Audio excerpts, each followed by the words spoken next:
तारा और अर्जुन एक दूसरे के साथ थे और खुश भी थे। दोनों को अपनी गलतियों का एहसास हो गया था।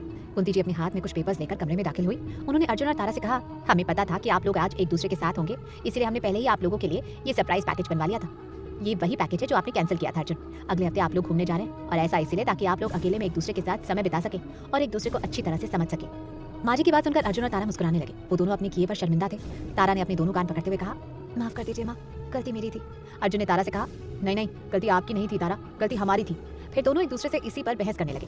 कुंती जी ने अपने दोनों कानों पर हाथ रखते हुए कहा, गलती किसी की भी नहीं थी, ना आपकी थी ना तारा की, गलती समय की थी। अब आप दोनों फिर से झगड़ा मत शुरू करें। चलिए, सब लोग बाहर आपका इंतजार कर रहे हैं। नैना और प्रियांश भी थक गए हैं, सुबह से बेचारे भाग दौड़ कर रहे हैं। अनीता भी अब घर जाना चाहती है, लेकिन हम सोच रहे हैं कि सभी को खाना पीना खिलाकर ही घर भेजा जाए। पर अब हमारी हिम्मत तो नहीं है कि हम खाना बनाएं। और वहाँ उषा है कि वो अपना श्रृंगार ही नहीं उतारती। वो कह रही है कि आज वो सारा दिन ऐसे ही घूमेंगी, तो खाना तो उनसे भी नहीं बनने वाला। तो ऐसा करते हैं, आज सभी लोग खाना बाहर खाने चलते हैं। इसी बहाने सबसे बातें भी हो जाएंगी और सबका पेट भी भर जाएगा। अर्जुन ने अपने कपड़े बदले और तुरंत ही अपने कमरे से बाहर आ गया। तारा मुस्कुराते हुए नैना के पास आई और उसने नैना को गले लगाते हुए कहा, तुम्हें थैंक यू कहना बहुत छोटा शब्द हो जाएगा। तुम्हें नहीं पता है कि उम्र में तो मुझसे इतनी छोटी हो, पर तुमने आज कितना बड़ा काम किया है, कितनी समझदारी का काम किया है। माँ ठीक ही कहती थी कि तुम उनकी सबसे समझदार बेटी हो। नैना ने तारा को गले लगाते हुए कहा, तुम भी तो बहुत समझदार हो दीदी, वरना ये सब पॉसिबल नहीं था। और हाँ, सारा क्रेडिट मुझे मत दीजिए, क्योंकि जितनी मेहनत मैंने की है उतनी ही मेहनत प्रियांश और अनीता भाभी ने भी की है। तारा ने प्रियांश के आगे हाथ जोड़ते हुए कहा, थैंक यू प्रियांश, मुझे नहीं पता था कि आप मेरे लिए इतना कुछ कर रहे हैं। प्रियांश ने तारा के दोनों हाथ पकड़ते हुए कहा, प्लीज दीदी, आपको थैंक यू कहने की जरूरत नहीं है। जैसे आप नैना की दीदी हैं, वैसे ही मेरी भी है। अब आपके लिए इतना करना तो बनता ही है, और अब तो हमारा रिश्ता दोनों तरफ से जुड़ चुका है। तारा ने अनीता से कहा, भाभी आपको तो मैं क्या कहूँ, बस आपके गले लगना चाहती हूँ। अनीता भाव विभोर हो गई। उसने तारा को गले लगा लिया और उससे कहा, अगर इस सब नाटक में मैंने तुमसे कुछ उल्टा सीधा कह दिया हो तो मुझे माफ कर देना। वो क्या है ना, मैं सोच रही थी कि कोई गड़बड़ ना हो जाए, और माँ जी ने भी मुझे हिदायत दी थी कि मैं कोई गड़बड़ ना करूं, इसलिए थोड़ी ओवर एक्टिंग कर रही थी मैं। तारा ने हंसते हुए कहा, नहीं भाभी, ओवर एक्टिंग नहीं थी, बिल्कुल रियल एक्टिंग थी। सब खुश थे। तभी अर्जुन कमरे से बाहर आया। उसने नैना से कहा, आपको सब कुछ पता था नैना, और आप कैसे अनजान बनने की कोशिश कर रही थी। खैर, हमें आपसे भी माफी मांगनी है, क्योंकि हमें जो गलतफहमी हुई थी, हमने जो आपके बारे में सोचा था, उस सबके लिए माफी मांगते हैं। नैना ने अर्जुन से कहा, आप मेरी जीजा जी हैं और आपको माफी मांगने की बिल्कुल भी जरूरत नहीं है। वैसे भी जीजा जी अपनी साली से कभी कभी मजाक तो कर ही सकते हैं। मैं समझ लूंगी कि आपने मेरे साथ मजाक किया था। अर्जुन ने नैना के सिर पर हाथ फेरते हुए कहा, बहुत समझदार है आप, अपनी उम्र से कहीं ज्यादा। अर्जुन की नजरें प्रियांश से टकराई। उसके दिल में आ रहा था कि वो प्रियांश को भी थैंक यू कहे, लेकिन एक बार फिर उसका अहम उसके आगे आ गया। उसने बस एक हल्की सी मुस्कुराहट प्रियांश को दी और उसके बाद वो अनीता की ओर बढ़ गया।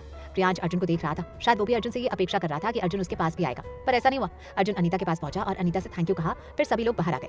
अर्जुन की गाड़ी में बाकी सब लोग बैठ गए थे। नैना और प्रियांश अपनी गाड़ी में अकेले थे। वो दोनों गाड़ी में आकर जैसे ही बैठे, नैना की नजरें एक बार फिर प्रियांश से टकराई और उसने अपनी नजरें प्रियांश से हटा ली।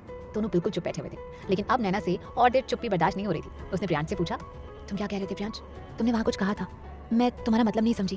प्रियांश ने अनजान बनते हुए नैना से पूछा, क्या मतलब नहीं समझी, किस बात का मतलब? नैना ने फ्रस्ट्रेट होते हुए प्रियांश से कहा, मुझे आपकी यही हरकत पसंद नहीं है प्रियांश। पहले तो तुम कुछ कहते हो और उसके बाद अनजान बनने का नाटक करते हो, जैसे तुमने कुछ कहा ही ना। तुम वहाँ क्या कह रहे थे?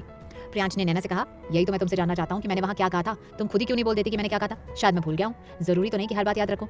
नैना ने चिढ़ते हुए प्रियांश से कहा, तुम रहने दो, मुझे तुमसे कुछ नहीं पूछना। इतना कहकर नैना मुंह फुलाकर बैठ गई। प्रियांश ने तिरछी नजरों से नैना की तरफ देखा और फिर मुस्कुराते हुए कहा, वैसे तुम चुप ही ज्यादा अच्छी लगती हो, ज्यादा बोला मत करो। नैना ने गुस्से से प्रियांश की तरफ देखते हुए पूछा, तुमने मुझसे कहा था कि तुम मुझसे प्यार करते थे, इसका क्या मतलब था प्रियांश? नैना की बात सुनकर प्रियांश चुप हो गया। उसने नैना से कहा, उस बात का कोई मतलब नहीं था, वो तो बस मैंने ऐसे ही कह दिया था। नैना ने प्रियांश से कहा, मैं नहीं मान सकती कि उस बात का कोई मतलब नहीं था, उस बात का कोई मतलब जरूर था। कोई इतनी बड़ी बात किसी से ऐसे नहीं कह देता है। प्रियांश ने नैना से कहा, हाँ करता था तुमसे प्यार, लेकिन अब नहीं करता हूँ, इसलिए बात खत्म हो गई। अब उस बात को आगे पूछने की कोई वजह ही नहीं बनती है। प्रियांश के इतने रूखे जवाब को सुनकर नैना हैरानी से उसकी तरफ देखने लगी। वो चुप हो गई। वो अंदर ही अंदर दुखी भी थी। अभी वो लोग कुछ और कहते कि तब तक रेस्टोरेंट आ गया। सभी लोग अपनी अपनी गाड़ियों से उतर गए और होटल के अंदर जाने लगे। सबने खाना खाया और फिर अर्जुन तारा और अनीता को लेकर उनके घर छोड़ने गया। तारा को अपना सामान भी वहां से लेना था। इधर नैना और प्रियांश अपने घर आ गए। दोनों ने एक दूसरे से कोई बात नहीं की। अभी वो दोनों घर पहुंचे ही थे कि तभी सुधा बड़बड़ाती हुई प्रियांश के कमरे में पहुंची। उसने प्रियांश से कहा, प्रियांश भैया, माँ जी को बहुत दर्द हो रहा है, वो बिस्तर पर लेटी हुई तड़प रही है, जल्दी चलिए, लगता है उन्हें डॉक्टर को दिखाना पड़ेगा। प्रियांश हैरान रह गया। वो भागता हुआ नीचे आया, साथ में नैना भी आई। सचमुच यशोधरा जी की तबीयत बहुत खराब लग रही थी। प्रियांश ने जल्दी से उन्हें गाड़ी में लिटाया और तुरंत ही अस्पताल ले जाने लगा। नैना ने प्रियांश से कहा, इन्हें मेडिकल कॉलेज ले चलते हैं, वहाँ मेरी जान पहचान है, सारे डॉक्टर्स अच्छी तरह से देख लेंगे। प्रियांश ने नैना से कहा, ठीक कहती हो नैना, क्योंकि हमारे फैमिली डॉक्टर भी यहाँ पर नहीं है, वो 1 महीने के लिए कॉन्फ्रेंस के सिलसिले में अमेरिका गए हुए।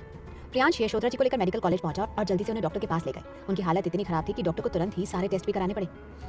डॉक्टर ने प्रियांश और नैना को अपने कैबिन में बुलाया। उन्होंने प्रियांश से गंभीर होकर कहा, आपकी माँ की हालत कुछ ठीक नहीं है। हमें ये कहते हुए बहुत दुख हो रहा है कि आपकी माँ की एक किडनी पूरी तरह से खराब हो चुकी है और दूसरी किडनी में भी इन्फेक्शन आ चुका है। हम इनका इलाज करने की पूरी कोशिश करेंगे, पर उनकी बॉडी कितना रिस्पॉन्ड करती है हम ये नहीं कह सकते। अचानक से इतनी बड़ी बात सुनकर प्रियांश को बहुत बड़ा धक्का लगा।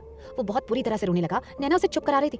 डॉक्टर ने प्रियांश को समझाते हुए कहा, आपको परेशान होने की जरूरत नहीं है। हमने ये नहीं कहा कि हम आपकी माँ को बचा नहीं सकते, पर अगर आपकी माँ को उनके मैच के हिसाब से किडनी मिल जाए तो वो पूरी तरह से ठीक हो सकती है। प्रियांश सोच में पड़ गया। उसने डॉक्टर से कहा, आप मेरी किडनी ले सकते हैं, मैं डोनेशन के लिए तैयार हूँ। डॉक्टर ने प्रियांश से कहा, मैं जानता हूँ कि आप ऐसा कर सकते हैं, पर हमें सबके टेस्ट करने होंगे। जब तक डोनर यशोधरा जी के मैच का नहीं होगा तब तक हम कुछ नहीं कर सकते हैं। प्रियांश ने तुरंत ही वीर जी को भी अस्पताल बुला लिया और प्रियांशी भी वहां हॉस्पिटल पहुंच चुकी थी। वीर जी और प्रियांशी भी बहुत दुखी थे। उन दोनों ने भी डॉक्टर से अपनी अपनी किडनी डोनेट करने के लिए कहा और डॉक्टर ने उन तीनों के ही टेस्ट करवाए। लेकिन जब टेस्ट की रिपोर्ट आई तो तीनों ही मैच यशोधरा जी से नहीं मिल रहे थे। प्रियांश और बाकी सारे परिवार वाले बहुत दुखी थे। यशोधरा जी सचमुच बहुत बीमार थी, लेकिन इस बात से बेखबर थी कि उन्हें क्या बीमारी है। थोड़े से इलाज के बाद अब वो ठीक महसूस कर रही थी। डॉक्टर ने उन्हें घर ले जाने के लिए कह दिया था, पर उन्हें उनकी स्थिति बताने के लिए मना किया था। यशोधरा जी काफी दिनों से बीमार चल रही थी, लेकिन उन्हें यही लगा कि शायद वो शादी की थकान की वजह से ऐसा महसूस कर रही हैं। लेकिन अचानक धीरे धीरे ही उनकी स्थिति कुछ ज्यादा ही खराब होने लगी। वो ऐसे ही अपने घर पर इलाज करती रही। दर्द होता तो दर्द की गोली खा लेती, बुखार होता तो बुखार की गोली खा लेती, पर डॉक्टर को नहीं दिखा रही थी। और आज अचानक ज्यादा तकलीफ होने की वजह से जब उन्हें डॉक्टर को दिखाया तब तक हालात बहुत बिगड़ चुके थे। सारा परिवार बहुत परेशान था। वीर जी ने बाबूजी को भी फोन करके सारी स्थिति के बारे में बताया। बाबूजी अर्जुन के साथ यशोधरा जी को देखने आए, पर वो भी क्या कर सकते थे। उन्होंने अर्जुन से पूछा, क्या आप उनकी मदद कर सकते हैं? अर्जुन ने बाबूजी से कहा, हम आपके लिए उनकी मदद करेंगे, उनके लिए नहीं, क्योंकि आपने हमें ऐसा करने के लिए कहा है, इसलिए हम उनकी मदद करेंगे। अर्जुन भी अस्पताल गया और अपने टेस्ट करवाए, पर अर्जुन का मैच भी यशोधरा जी से नहीं हुआ। बाबूजी ने ये बात प्रियांश और वीर सिंह को बताई। वीर सिंह और प्रियांश इस बात के लिए खुश थे कि कम से कम अर्जुन ने ऐसा करने के बारे में सोचा तो। साथ ही साथ प्रियांश ने अर्जुन को फोन लगाकर उसे थैंक्स भी कहा। प्रियांश की आवाज में इतना दर्द था कि उसकी आवाज सुनकर अर्जुन को दुख हुआ। उसने प्रियांश से कहा, अगर हम आपकी किसी भी तरह से मदद कर सकते हैं तो आप हमें बताइएगा जरूर। हम हमेशा आपकी मदद के लिए तैयार रहेंगे। आपको परेशान होने की जरूरत नहीं है। थकवाने चाह तो आपकी माँ ठीक हो जाएगी। अर्जुन के मुंह से ये सब सुनकर प्रियांश की रुलाई छूट पड़ी और इधर अर्जुन की आंखों में भी नमी आ गई। कुंती जी अर्जुन को देख रही थी। उन्होंने अर्जुन से कहा, लगता है अब आपको अपने परिवार से लगाव होने लगा है और ये देखकर हमें बहुत अच्छा लग रहा है अर्जुन। अर्जुन ने कुंती जी से कहा, माँ आप हमारा पैकेज एक बार फिर से कैंसिल करवा दीजिए। हमें नहीं लगता कि अभी हमें घूमने जाना चाहिए। परिवार में इतनी बड़ी समस्या आ गई है, ऐसे में हमारा घूमने जाना ठीक नहीं। कुंती जी ने अर्जुन के सिर पर हाथ फेरते हुए कहा, आपके कहने से पहले ही हमने आपका पैकेज कैंसिल करवा दिया था। हमें पता था कि आप हमसे ऐसा ही कहेंगे।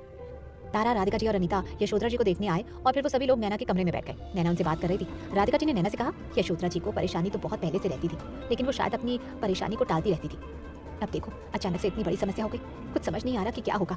नैना एक अलग ही सोच में गुम थी। नैना को सोच में देखकर अनीता ने उनसे पूछा, तुम्हें क्या हो गया? तुम क्या सोच रही हो? नैना ने राधिका जी से कहा, माँ मैं सोच रही हूँ कि क्या मैं भी अपना टेस्ट कर लूँ? क्या मैं माँ को अपनी किडनी डोनेट कर सकती हूँ? नैना के मुंह से ये सुनकर राधिका जी हैरान रह गई। उन्होंने नैना को डांटते हुए कहा, तुम पागल हो गई हो नैना, तुम्हारी अभी अभी नई नवेली जिंदगी शुरू हुई है, आपकी शादी हुई है, अभी तुम्हें बच्चे करने हैं, तुम ऐसा करने का सोच भी कैसे सकती हो? ये घटिया ख्याल अपने दिमाग से निकाल दो। यशोधरा जी को कोई ना कोई मैच जरूर मिल जाएगा, पर तुम ऐसी बेवकूफी बिल्कुल मत करना, क्योंकि तुम्हारे आगे पूरी जिंदगी पड़ी है। अपनी माँ की फटकार सुनकर नैना चुप हो गई, लेकिन मनी मन वो कुछ निश्चय कर चुकी थी।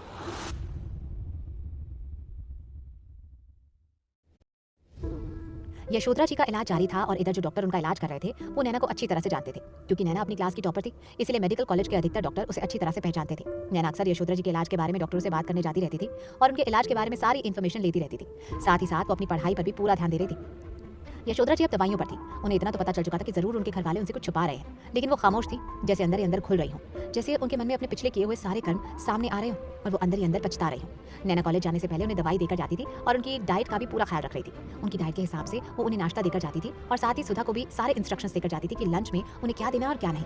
प्रियांशी और यशोधरा जी ये सब देख रही थी कि नैना उनका कितना ध्यान रख रही है। कॉलेज से आने के बाद नैना सीधे रसोई में जाती थी और सबसे पहले यशोधरा जी के लिए डिनर तैयार करती थी। उसके बाद उनके कमरे में जाकर उनकी हालचाल पूछना, उनकी दवाइयाँ देखना कि उन्होंने दोपहर में दवाई ली या नहीं ली। इस तरह से नैना बहुत अच्छी तरह से अपना बहू होने का फर्ज निभा रही थी। साथ ही साथ वो घर में सबको इमोशनल सपोर्ट भी दे रही थी। जब भी प्रियांश अपनी माँ की हालत देखकर दुखी होता तो नैना उसे समझाती थी कि मेडिकल साइंस में इतनी प्रोग्रेस कर ली है कि अब कुछ भी पॉसिबल है, यशोधरा जी ठीक हो जाएंगी। और ऐसी ही बातें वो घर में सबको समझाती रहती थी। ये बात तो सभी जानते हैं कि कोई अगर सांत्वना के 2 शब्द भी कह दे तो वो भी काफी होते हैं। वो शब्द जादू की तरह काम करते हैं। प्रियांश को भी नैना के शब्दों से कुछ राहत मिलती थी। सारे दिन कॉलेज और यशोधरा जी की सेवा करने के बाद नैना अपने कमरे में पहुंची। उसके चेहरे पर बहुत थकान थी। उसने अपना दुपट्टा एक तरफ रखते हुए बेड पर टेक लगा ली और कुछ देर अपनी आंखों पर हाथ रखकर आंखें बंद करके बैठ गई। वो शायद थोड़ी देर रिलैक्स होना चाहती थी कि तभी प्रियांश कमरे में आया। नैना को झपकी लग गई थी। नैना को इस तरह बैठे बैठे सोते हुए देखकर प्रियांश को बहुत अजीब लगा। उसने धीरे से नैना को चादर उड़ा दी और उसके पीछे से तकिया निकालकर जैसे ही उसे लिटाने को हुआ, नैना ने आंखें खोल ली। उसने प्रियांश से पूछा, तुम क्या कर रहे हो प्रियांश? प्रियांश ने हड़बड़ाकर नैना से कहा, कुछ नहीं, तुम वो बैठे बैठे सो गई थी, तुम्हें लेटाने की कोशिश कर रहा था। नैना ने अपना दुपट्टा उठाते हुए कहा, नहीं मैं ठीक हूँ, बस थोड़ा सा नाप ले रही थी, पर अब ठीक लग रहा है। मैं नीचे जाती हूँ, माँ को देख लेती हूँ। मैं नीचे जाती हूँ, माँ को देख लेती हूँ, उनके खाने का टाइम हो गया। जैसे ही नैना उठकर खड़ी हुई, प्रियांश ने उसका हाथ पकड़कर उसे अपनी तरफ घसीटते हुए कहा, माँ को मैं खाना खिला आया हूँ नैना, तुम थोड़ी देर आराम कर लो। मैं तुम्हें देखता हूँ, तुम सारा दिन चक्कर गिनी बनी रहती हो। सुबह जल्दी उठकर माँ के लिए नाश्ता बनाना, फिर भागकर कॉलेज जाना, वहाँ से आकर दोबारा माँ की तीमारदारी करना। तुम इतनी मेहनत करोगी तो तुम खुद भी बीमार पड़ जाओगी। तुमने अपना हाल देखा? अपने चेहरे को देखो, ऐसा लग रहा है महीनों से सोई नहीं हो। और शायद वो सच भी है। कितनी बार मैं रात को उठकर देखता हूँ तुम पढ़ रही होती हो। ऐसा कैसे चलेगा नैना? मैंने कुछ सोचा है। नैना ने हैरान होते हुए प्रियांश से पूछा, क्या सोचा है? प्रियांश ने नैना से कहा, क्योंकि अब तुम्हारे एग्जाम आने वाले हैं और तुम्हारे लिए इतना डिस्टर्बेंस ठीक नहीं है, तुम्हें पढ़ाई की जरूरत है और साथ ही साथ आराम की भी। मैं सोच रहा हूँ कि कुछ दिनों के लिए तुम हॉस्टल क्यों नहीं चली जाती? मैंने तुम्हारे कॉलेज में बात कर ली है, तुम्हें आराम से 2 महीनों के लिए हॉस्टल मिल जाएगा। आपकी पढ़ाई में भी डिस्टर्बेंस नहीं होगा। नैना ने हैरान होते हुए प्रियांश से कहा, लेकिन तुम्हें इतना कुछ करने की क्या जरूरत थी प्रियांश? मैं यहाँ से कहीं नहीं जाऊंगी, मैं अच्छी तरह से सब कुछ मैनेज कर लूंगी, तुम्हें परेशान होने की जरूरत नहीं है। और रही बात मेरी पढ़ाई की, तो वो मैं कॉलेज में अच्छी तरह से कर लेती हूँ और रात को जाकर रिविजन कर लेती हूँ। यहाँ पर इस वक्त माँ को मेरी जरूरत है, क्योंकि मैं इस प्रोफेशन से हूँ, इसलिए मैं अच्छी तरह से जानती हूँ कि माँ के लिए क्या अच्छा और क्या खराब। शायद मुझसे अच्छी तरह से माँ का ख्याल और कोई नहीं रख सकता, इसलिए जब तक माँ ठीक नहीं हो जाती मैं यही हूँ। प्रियांश ने हैरानी से नैना की तरफ देखते हुए पूछा, वादा कर रही हो मुझसे? नैना ने प्रियांश का चेहरा देखा, उसकी आंखों में आंसू आ गए। नैना ने उसके हाथ पर हाथ रखते हुए कहा, वादा तो नहीं करती प्रियांश, क्योंकि अच्छी तरह से जानती हूँ कि अब हमारे कॉन्ट्रैक्ट के सिर्फ 6 महीने बाकी है, और इन 6 महीनों में अगर माँ ठीक हो गई तो इससे अच्छा तो और कुछ भी नहीं होगा। उसके बाद तुम और सुहाना मिलकर माँ का ख्याल रखना। सुहाना का नाम सुनते ही जैसे प्रियांश के चेहरे पर कड़वाहट फैल गई। उसने नैना से पूछा, तुम हमेशा हमारे बीच में सुहाना को क्यों लेकर आती हो नैना? नैना ने सामान्य होते हुए कहा, मेरा ऐसा कोई इरादा नहीं है प्रियांश, मैंने तो बस वही कहा जो सच है। क्या ये सच नहीं है कि मेरे जाने के बाद तुम और सुहाना एक दूसरे से शादी करोगे? और जो सच है उसे स्वीकार करने में क्या परेशानी है? इतना कहकर नैना ने अपने बालों का जूड़ा बनाया और कमरे से बाहर जाने लगी। प्रियांश एक बार फिर सोच में पड़ गया। उसने जेब से अपना फोन निकाला और सुहाना को फोन करने लगा। इतने दिनों बाद प्रियांश का फोन देखकर सुहाना खुश हो गई। उसने चेखते हुए प्रियांश से कहा, तो तुमने मुझे यकीन दिला ही दिया कि तुम मुझे बहुत प्यार करते हो। देखा ना, तुम्हें मेरी याद आ ही गई। प्रियांश ने थोड़ी भारी आवाज में सुहाना से कहा, तुमसे मिलना चाहता हूँ, बताओ कहाँ आ जाऊँ? सुहाना ये सुनकर बहुत खुश हुई। उसने तुरंत ही प्रियांश को एक रेस्टोरेंट में मिलने के लिए बुलाया और प्रियांश कपड़े पहनकर नीचे जाने लगा। नैना सबके लिए खाना लगा रही थी। प्रियांश को ऐसे जाते हुए देखकर उसने प्रियांश को रोकते हुए कहा, कहाँ जा रहे हो? खाना खाकर तो जाओ। प्रियांश ने गुस्से से नैना की तरफ देखते हुए कहा, जरूरी काम से जा रहा हूँ, तुम्हारे जरूरी काम से। खाना बाहर खाकर आऊंगा, मेरा वेट मत करना। नैना हैरानी से प्रियांश की तरफ देखने लगी। वीर सिंह और प्रियांशी भी प्रियांश को देख रहे थे। प्रियांशी ने प्रियांश से कहा, लेकिन नैना कह रही है तो खाना खा लो ना, इतना भी क्या जरूरी काम है? प्रियांश ने प्रियांशी से कहा, है कुछ बहुत जरूरी काम, जाना जरूरी है, इसलिए जा रहा हूँ, तुम लोग खाना खा लो। इतना कहकर प्रियांश कमरे से बाहर निकल गया। प्रियांशी ने नैना की तरफ देखते हुए पूछा, तुमने ऐसा क्या जरूरी काम दिया है इसे जो खाना भी नहीं खाया? नैना ने हैरान होते हुए कहा, मैंने तो उसे कुछ भी नहीं कहा, पता नहीं कहाँ गया। इधर प्रियांश रेस्टोरेंट पहुंच चुका था। सुहाना एक खूबसूरत सी डेनिम और व्हाइट शर्ट पहनकर बैठी हुई थी। सचमुच आज सुहाना बहुत खूबसूरत लग रही थी। उसके घुंघराले बाल उसके चेहरे पर आ रहे थे और उसकी बड़ी बड़ी काजल भरी आंखें बहुत खूबसूरत लग रही थी। उसने इतराते हुए प्रियांश से कहा, तो आ गए तुम फाइनली, तुम्हें मेरी याद आ ही गई। ऐसा कहकर सुहाना खड़ी हो गई और उसने प्रियांश को गले लगा लिया। प्रियांश थोड़ा सा हिचक रहा था, लेकिन जब सुहाना ने उसे खुद ही गले लगाया तो वो नॉर्मल हो गया। सुहाना ने प्रियांश को गले लगा लिया। प्रियांश थोड़ा सा हिचक रहा था, लेकिन जब सुहाना ने उसे खुद ही गले लगाया तो वो नॉर्मल हो गया। उसने सुहाना से कहा, तुम तो बड़ी जल्दी आ गई। सुहाना ने चेखते हुए प्रियांश से कहा, क्यों नहीं आती? तुमने बुलाया जो था, लेकिन तुम खुश नजर नहीं आ रहे हो प्रियांश, सब ठीक तो है ना? सुहाना के इतना पूछते ही प्रियांश की आंखों में आंसू आने लगे। सुहाना परेशान हो गई। वो अपनी कुर्सी प्रियांश की तरफ घसीटते हुए उसके पास आकर बैठ गई और उसके कंधे पर हाथ रखते हुए पूछा, लगता है कुछ ठीक नहीं है, क्या हुआ है मुझे बताओ, तुम ठीक तो हो ना? प्रियांश ने सुहाना के हाथ पर हाथ रखते हुए कहा, ठीक नहीं हूँ, बहुत परेशान हूँ, इसलिए तुम्हारे पास आया हूँ। सुहाना ने हैरान होते हुए पूछा, क्या हुआ है बताओ? प्रियांश ने सुहाना से कहा, मॉम की तबीयत ठीक नहीं है। फिर ऐसा कहकर प्रियांश ने सारी बात सुहाना को बताई। प्रियांश की बात सुनकर सुहाना हैरान रह गई। उसने प्रियांश से कहा, तुम्हें किसी भी हेल्प की जरूरत हो तो प्लीज बताना जरूर, अगर मैं तुम्हारे किसी काम आ सकूं तो इससे बढ़कर मेरे लिए और कुछ नहीं होगा। वैसे नैना तो डॉक्टर है ना, मेरा मतलब है डॉक्टर ही पढ़ रही है। उसने क्या बताया? प्रियांश ने सुहाना से कहा, वो तो अभी सिर्फ एक स्टूडेंट है, जब इतने बड़े सीनियर डॉक्टर ये कह रहे हैं तो नैना उनकी बात से अलग तो कुछ नहीं कहेगी ना। सुहाना ने प्रियांश से कहा, वैसे मैंने सुना है कि तुम लोगों ने नैना की डॉक्टर बनने के लिए उसकी बहुत मदद की है। मेरे ख्याल से तुम लोगों ने सारी फीस का खर्चा उठाया, मेरे सुनने में आया। वैसे समझ में तो मुझे आ रहा था, क्योंकि नैना बहुत लो फैमिली को बिलोंग करती है। वो लोग डॉक्टर तो क्या चपरासी बनने के लायक भी नहीं है, फिर इतना खर्चा कहाँ से उठाएंगे? लेकिन मुझे इन बातों से कोई लेना देना नहीं था, इसलिए कभी तुमसे कुछ पूछा ही नहीं। लेकिन क्योंकि अब सिर्फ 6 महीने रह गए हैं और 6 महीने बाद हम दोनों हस्बैंड वाइफ बनने वाले हैं, तो मुझे तुम्हारे फाइनेंस के बारे में भी पता रहना चाहिए, इसीलिए पूछा। तो क्या तुम आगे भी उसकी सारी फीस भरोगे? प्रियांश ने अपनी आंखें उठाकर सुहाना की ओर देखा और उससे कहा, मैं तुमसे ये सब बातें करने नहीं आया हूँ सुहाना। सुहाना ने अपनी आंखें सिकुड़ते हुए कहा, वो तो मैं भी जानती हूँ, मैं तो बस पूछ रही थी, असल में मेरे पूछने का एक रीजन है। प्रियांश ने सुहाना से पूछा, और वो रीजन क्या है सुहाना? सुहाना ने प्रियांश के हाथ पर हाथ रखते हुए कहा, देखो प्रियांश, ये तो तुम भी अच्छी तरह से जानते हो कि अगर कोई हेल्दी इंसान अपनी ये किडनी किसी को डोनेट कर दे तो इससे उसकी बॉडी पर कोई असर नहीं पड़ेगा, और इसीलिए तो तुम भी अपनी मॉम को अपनी किडनी देने जा रहे थे। लेकिन तुम दोनों ही भाई बहन पहले से ही डायबिटिक हो, इसलिए तुम लोग अपनी मॉम को किडनी नहीं दे पाए, और वही प्रॉब्लम अंकल के साथ भी थी, इसीलिए तुम लोग एलिजिबल ही नहीं थे। लेकिन क्या तुम्हारी नैना, मेरा मतलब है नैना बिल्कुल अच्छी तरह से ठीक है ना? मेरे ख्याल से उसे तो कोई प्रॉब्लम नहीं है, हेल्थ से लेकर तो नहीं है, फिर क्यों नहीं तुम लोग उससे किडनी मांग लेते? मेरे कहने का मतलब ये है कि तुम लोगों ने तो उसकी इतनी मदद की है। जब उसके ब्रदर का एक्सीडेंट हुआ था तब तुम लोगों ने उसके ब्रदर के इलाज का पूरा खर्चा उठाया था, यहाँ तक कि उसके घर का सारा खर्चा उठाया, और इतने सालों तक तुमने उनकी मदद की, और अब नैना के डॉक्टर बनने पर भी तुम लोग पूरा खर्चा कर रहे हो, तो उसका बदला क्यों नहीं लेते हो? मेरा कहने का मतलब है, अगर नैना आपकी मॉम को अपनी किडनी दे देगी तो उससे उसका कुछ भी नहीं बिगड़ेगा, लेकिन आपकी मॉम की जान बच जाएगी, और मेरे ख्याल से तुम लोगों को ऐसा करना भी चाहिए, क्योंकि नैना इतना तो कर ही सकती है, आखिर तुम लोग भी तो उसके ऊपर इतना खर्च कर रहे हो, क्या बदले में वो आपकी मॉम के लिए इतना नहीं कर सकती? सुहाना की बात सुनकर प्रियांश हैरानी से उसका चेहरा देख रहा था। उसने सुहाना से कहा, मैं तुमसे कुछ और बातें करने आया था, अपना दुख हल्का करने आया था, लेकिन तुम तो कुछ और ही बातें लेकर बैठ गई हो। खैर छोड़ो, शायद तुमसे कुछ गलत एक्सपेक्ट कर लिया था मैंने। मैं घर जा रहा हूँ, तुम्हारी बात के बारे में सोचूंगा और नैना से भी पूछूंगा। Thank you for your advice, अब मैं चलता हूँ। प्रियांश का ये रवैया देखकर सुहाना ने हैरान होते हुए कहा, ये सब क्या है प्रियांश? मैंने तो तुम्हें अपना समझकर इतनी अच्छी एडवाइस दी है, और तुम हो कि तुम्हें उस पर भी बुरा लग रहा है? प्रियांश ने सुहाना से कहा, तुमसे किसने कहा मुझे बुरा लग रहा है? अच्छी थी तुम्हारी एडवाइस, पूछूंगा मैं नैना से कि क्या वो ऐसा कर सकती है, लेकिन उससे पहले मैं तुमसे पूछना चाहता हूँ सुहाना कि तुम मुझसे प्यार करती हो या नहीं? सुहाना ने हैरान होते हुए प्रियांश से कहा, ये कैसा क्वेश्चन है? ऑफ कोर्स मैं तुमसे प्यार करती हूँ और बहुत ज़्यादा प्यार करती हूँ। तुम्हारे लिए कुछ भी कर सकती हूँ। प्रियांश ने सुहाना का हाथ पकड़ते हुए कहा, मैं जानता हूँ तुम मेरे लिए कुछ भी कर सकती हो। तो क्या तुम मेरी मॉम को अपनी किडनी दे सकती हो? क्योंकि तुम भी अच्छी तरह से जानती हो कि मैं अपनी मॉम को बहुत प्यार करता हूँ। तुम्हारे बारे में तो मुझे ये भी पता है कि तुम्हें कोई प्रॉब्लम नहीं है, कोई हेल्थ इश्यूज़ नहीं है। और अभी भी तुमने यही कहा ना कि अगर एक हेल्दी इंसान डोनेट करना चाहे तो कर सकता है। तो तुम क्यों नहीं कर सकती हो? आखिर तुम मेरे लिए इतना तो कर ही सकती हो। तुम मेरी पत्नी बनोगी, अपने होने वाले पति की खुशी के लिए इतना तो कर ही सकती हो तुम। सुहाना हैरानी से प्रियांश का चेहरा देख रही थी। उसने एक झटके से प्रियांश का हाथ छोड़ दिया और कुर्सी से खड़ी हो गई। उसने अपने चेहरे पर आए हुए पसीने को पोंछते हुए प्रियांश से कहा, एडवाइस देने का मतलब ये नहीं है कि मैं खुद ही वही काम कर लूंगी। व्हाट द हेल प्रियांश, तुमने ये सोच भी कैसे लिया कि मैं ये सब करूंगी? मेरे आगे मेरी पूरी लाइफ पड़ी है, मुझे अभी शादी करनी है, बच्चे पैदा करने हैं। And what about my beauty? मेरी बॉडी पर कितना गंदा निशान आ जाएगा। मैं मरते मर जाऊंगी पर किसी के लिए ये सब नहीं करूंगी, फिर चाहे वो मेरा कितना ही अपना क्यों ना हो। प्रियांश हैरानी से सुहाना की ओर देख रहा था। उसने सुहाना का हाथ पकड़ते हुए कहा, लेकिन तुम तो अभी कह रही थी कि तुम मेरे लिए कुछ भी कर सकती हो, तो क्या इतना नहीं कर सकती हो? सुहाना ने गुस्से से प्रियांश को घूरते हुए कहा, लगता है तुम्हारा दिमाग खराब हो गया। मैं किसी के लिए भी अपनी जान की बाजी नहीं लगा सकती हूँ, क्योंकि मुझे अपनी जान बहुत प्यारी है और अपनी खूबसूरती भी। और मैं समझ गई हूँ कि तुमने मुझे ये सब क्यों कहा, क्योंकि मैंने तुम्हारी प्यारी नैना से ये सब करने के लिए कहा, इसलिए तुम मुझसे बदला लेने के लिए ये सब कह रहे हो। गो टू हेल प्रियांश, मुझे तुमसे कोई लेना देना ही नहीं है। तुम जाओ और अपनी नैना के साथ ही अपनी जिंदगी बिताओ, क्योंकि वो गवार ही तुम्हारे लिए सब कर सकती है, मैं नहीं। ऐसा कहकर सुहाना वहां से जाने लगी। प्रियांश ने सुहाना को रोकते हुए पूछा, लेकिन हम एक दूसरे को प्यार करते हैं सुहाना। सुहाना ने पलटकर प्रियांश की तरफ देखा और उसे कहा, गलतफहमी है आपकी, ना ही तुम मुझसे प्यार करते हो और ना ही मैं तुमसे प्यार करती हूँ। अगर करती होती तो हम हमेशा साथ होते और हमारे ख्यालात भी एक जैसे होते, लेकिन ऐसा नहीं है। मैं तो बस देख रही थी तुम मेरे जैसे बन पाओगे या नहीं। तुम मेरे लायक हो ही नहीं, लेकिन आज के इंसिडेंट के बाद मुझे ये पक्का यकीन हो गया कि तुम मेरे लायक तो बिल्कुल भी नहीं हो। इसलिए आज मैं तुमसे खुलकर कह रही हूँ कि मैं तुम्हें प्यार नहीं करती हूँ प्रियांश, और ना ही तुम्हारे साथ रहना चाहती हूँ। आज से तुम्हारा रास्ता अलग है और मेरा रास्ता अलग। इतना कहकर सुहाना वहां से जाने लगी और प्रियांश के चेहरे पर आज दुख की जगह एक मुस्कुराहट फैल गई। सुहाना वहां से जा चुकी थी और प्रियांश खुश था। आज उसे सुहाना के वहां से जाने का कोई दुख नहीं था। उसने गाड़ी स्टार्ट की और सीधा घर आ गया। नैना यशोधरा जी के कमरे में थी, उन्हें दवाई दे रही थी। फिर जैसे ही वो दवाई देकर अपने कमरे में जाने को हुई, प्रियांश मुस्कुराता हुआ घर के अंदर आ रहा था। उसे खुश देखकर नैना ने हैरानी से उससे पूछा, तुम आ गए, खाना खाकर आए हो या खाओगे? प्रियांश ने नैना से कहा, बहुत तेज भूख लगी है, जल्दी से खाना लगा दो। नैना ने हैरानी से प्रियांश की तरफ देखते हुए कहा, लेकिन तुम तो कहकर गए थे कि तुम खाना खाकर आओगे। तुम बाहर खाना खाकर आओगे, लेकिन तुम तो कहकर गए थे कि तुम्हें खाना नहीं खाना है। तुम बाहर खाना खाकर आओगे, लेकिन तुम तो बहुत जल्दी वापस आ गए। प्रियांश ने नैना से पूछा, तो क्या तुम लोगों ने खाना बचाया नहीं? नैना ने प्रियांश से पूछा, नहीं, खाना खत्म हो चुका है और सुधा भी अपने कमरे में सोने जा चुकी है। क्या आपने टाइम नहीं देखा प्रियांश? प्रियांश ने मुंह बनाते हुए कहा, कोई बात नहीं, मैं भूखा ही सो जाऊंगा। इतना कहकर प्रियांश अपने कमरे में चला गया। नैना अपना सिर हिला रही थी और फिर वो रसोई में गई और कुछ पकाने लगी। खाने की ट्रे लेकर नैना सीधे प्रियांश के कमरे में पहुंची। उसने धीरे से दरवाजा खोला। प्रियांश लाइट बंद करके लेटा हुआ था। उसने लाइट ऑन की और बेड पर खाना रखते हुए कहा, ये लीजिए जनाब, आपके लिए खाना हाजिर है, बिल्कुल गरम गरम बना है, आप जल्दी से खा लीजिए। प्रियांश ने हैरानी से नैना की तरफ देखते हुए पूछा, तो क्या सुधा ने खाना बना दिया? नैना ने प्रियांश से कहा, जी हाँ, आपकी पर्सनल सुधा है ना आपके पास, यानी कि मैं।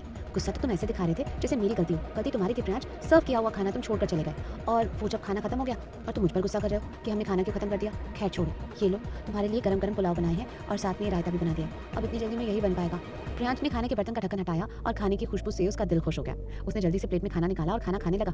नैना उसे देखकर मुस्कुरा रही थी। नैना ने अपने कपड़े चेंज किए और वो पढ़ने बैठ गई। प्रियांश ने पीछे से नैना को देखते हुए कहा, थैंक यू नैना, इतनी टेस्टी खाने के लिए। नैना ने भी बिना प्रियांश की तरफ देखे हुए कहा, मैं ये तो नहीं कहूंगी कि माय प्लेजर, लेकिन इतना कहूंगी कि अगली बार से अगर आपने ऐसी हरकत की तो तुम्हें सिर्फ पानी मिलेगा, समझे तुम? प्रियांश मुस्कुराने लगा और फिर खाना खत्म करने के बाद वो अपने बर्तन रखने रसोई में गया। इधर प्रियांश जी यशोधरा जी के कमरे में उनसे कुछ बात कर रही थी। कमरे से बातों की आवाज सुनकर प्रियांश उनके कमरे में जाने को हुआ ही था कि उसे बाहर से प्रियांश जी की कुछ बात सुनाई दी और वो ठिठक कर वहीं खड़ा हो गया। प्रियांश जी यशोधरा जी से कह रही थी, मुझे तो लगता है कि आपका सारा प्लान फेल हो जाएगा। आप देख नहीं रहे ना, वो नैना आपकी इतनी देखरेख कर रही है, इतनी सेवा कर रही है और पूरे घर को उसने संभाला हुआ है। आपको ऐसा लगता है कि प्रियांश उसे छोड़ेगा? मुझे तो नहीं लगता। आपने तो कहा था कि उनके बीच में इतनी गलतफहमियां ला देंगी कि उनके बीच में रोज झगड़े होंगे, लेकिन मुझे उनके बीच में दिन ब दिन प्यार बढ़ता हुआ नजर आ रहा है। झगड़ा तो बहुत दूर की बात है। आपको पता है अभी अभी नैना प्रियांश के लिए गरम गरम खाना बनाकर लेके गई है। आपको ऐसा लगता है कि इतना कुछ होने के बाद प्रियांश और नैना एक दूसरे से तलाक ले लेंगे? मुझे तो ऐसा बिल्कुल भी नहीं लगता। और आपको पता है प्रियांश अभी मुझे क्या कहकर गया था कि वो नैना के काम से जा रहा है। आपका वो सपना सपना ही रह जाएगा। आप अपनी स्टेटस की बहू कभी नहीं ला पाओगे। अब आपको इस नैना से काम चलाना पड़ेगा, इस देसी कफार नैना से। प्रियांशी के मुंह से ऐसा सुनकर प्रियांश हैरान रह गया। प्रियांशी ने आगे यशोधरा जी से कहा, आपने भले ही राधिका आंटी को धमकी देकर नैना की शादी प्रियांश से कराई हो, लेकिन मुझे तो ऐसा लगता है कि राधिका आंटी और नैना बहुत चालाक है। राधिका आंटी ने नैना को समझा बुझाकर भेजा होगा कि प्रियांश को अपने वश में कर लो, और नैना वही कर रही है। आपकी सेवा करके और इस घर की देखरेख करके वो प्रियांश के दिल में जगह बना रही है। आपने देखा ना, जब आपको किडनी देने की बात आई तो नैना के मुंह से कुछ नहीं निकला, और वैसे सारा दिन आपके पीछे पीछे घूमती रहती है जैसे उसे आपकी कितनी फिक्र हो। अरे अगर इतनी फिक्र थी तो एक बार झूठ मूठ कह देती, लेकिन उसने एक बार भी नहीं कहा। बस ऐसे ही आज भली बनना चाहती है। और मॉम, प्रियांश जी कहने को हुई थी, लेकिन उसे ये नहीं पता था कि उसे ये सब नहीं कहना चाहिए था। फिर उसने अपने मुंह पर हाथ रखते हुए कहा, सॉरी मॉम, मैं तो भूल ही गई थी। डॉक्टर ने मना किया था कि आपको ये सब नहीं बताना है। यशोधरा जी ने मुस्कुराते हुए कहा, तुम्हें सॉरी कहने की ज़रूरत नहीं है। मुझे सब पता है मुझे क्या बीमारी है। बच्ची नहीं हूँ मैंने अपनी रिपोर्ट देख ली है।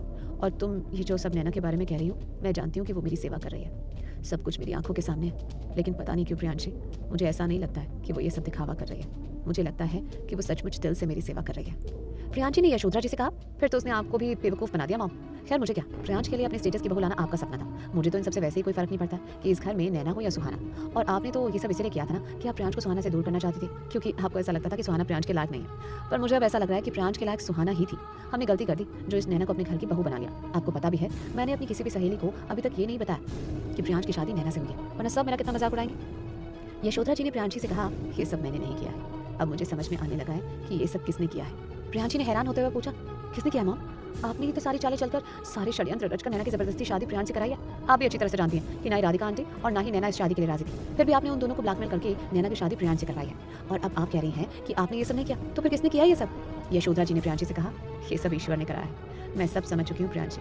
भगवान हमारे परिवार का भला चाहते थे। वो चाहते थे कि मेरे प्रियांश के लिए नैना जैसी समझदार लड़की ही आए।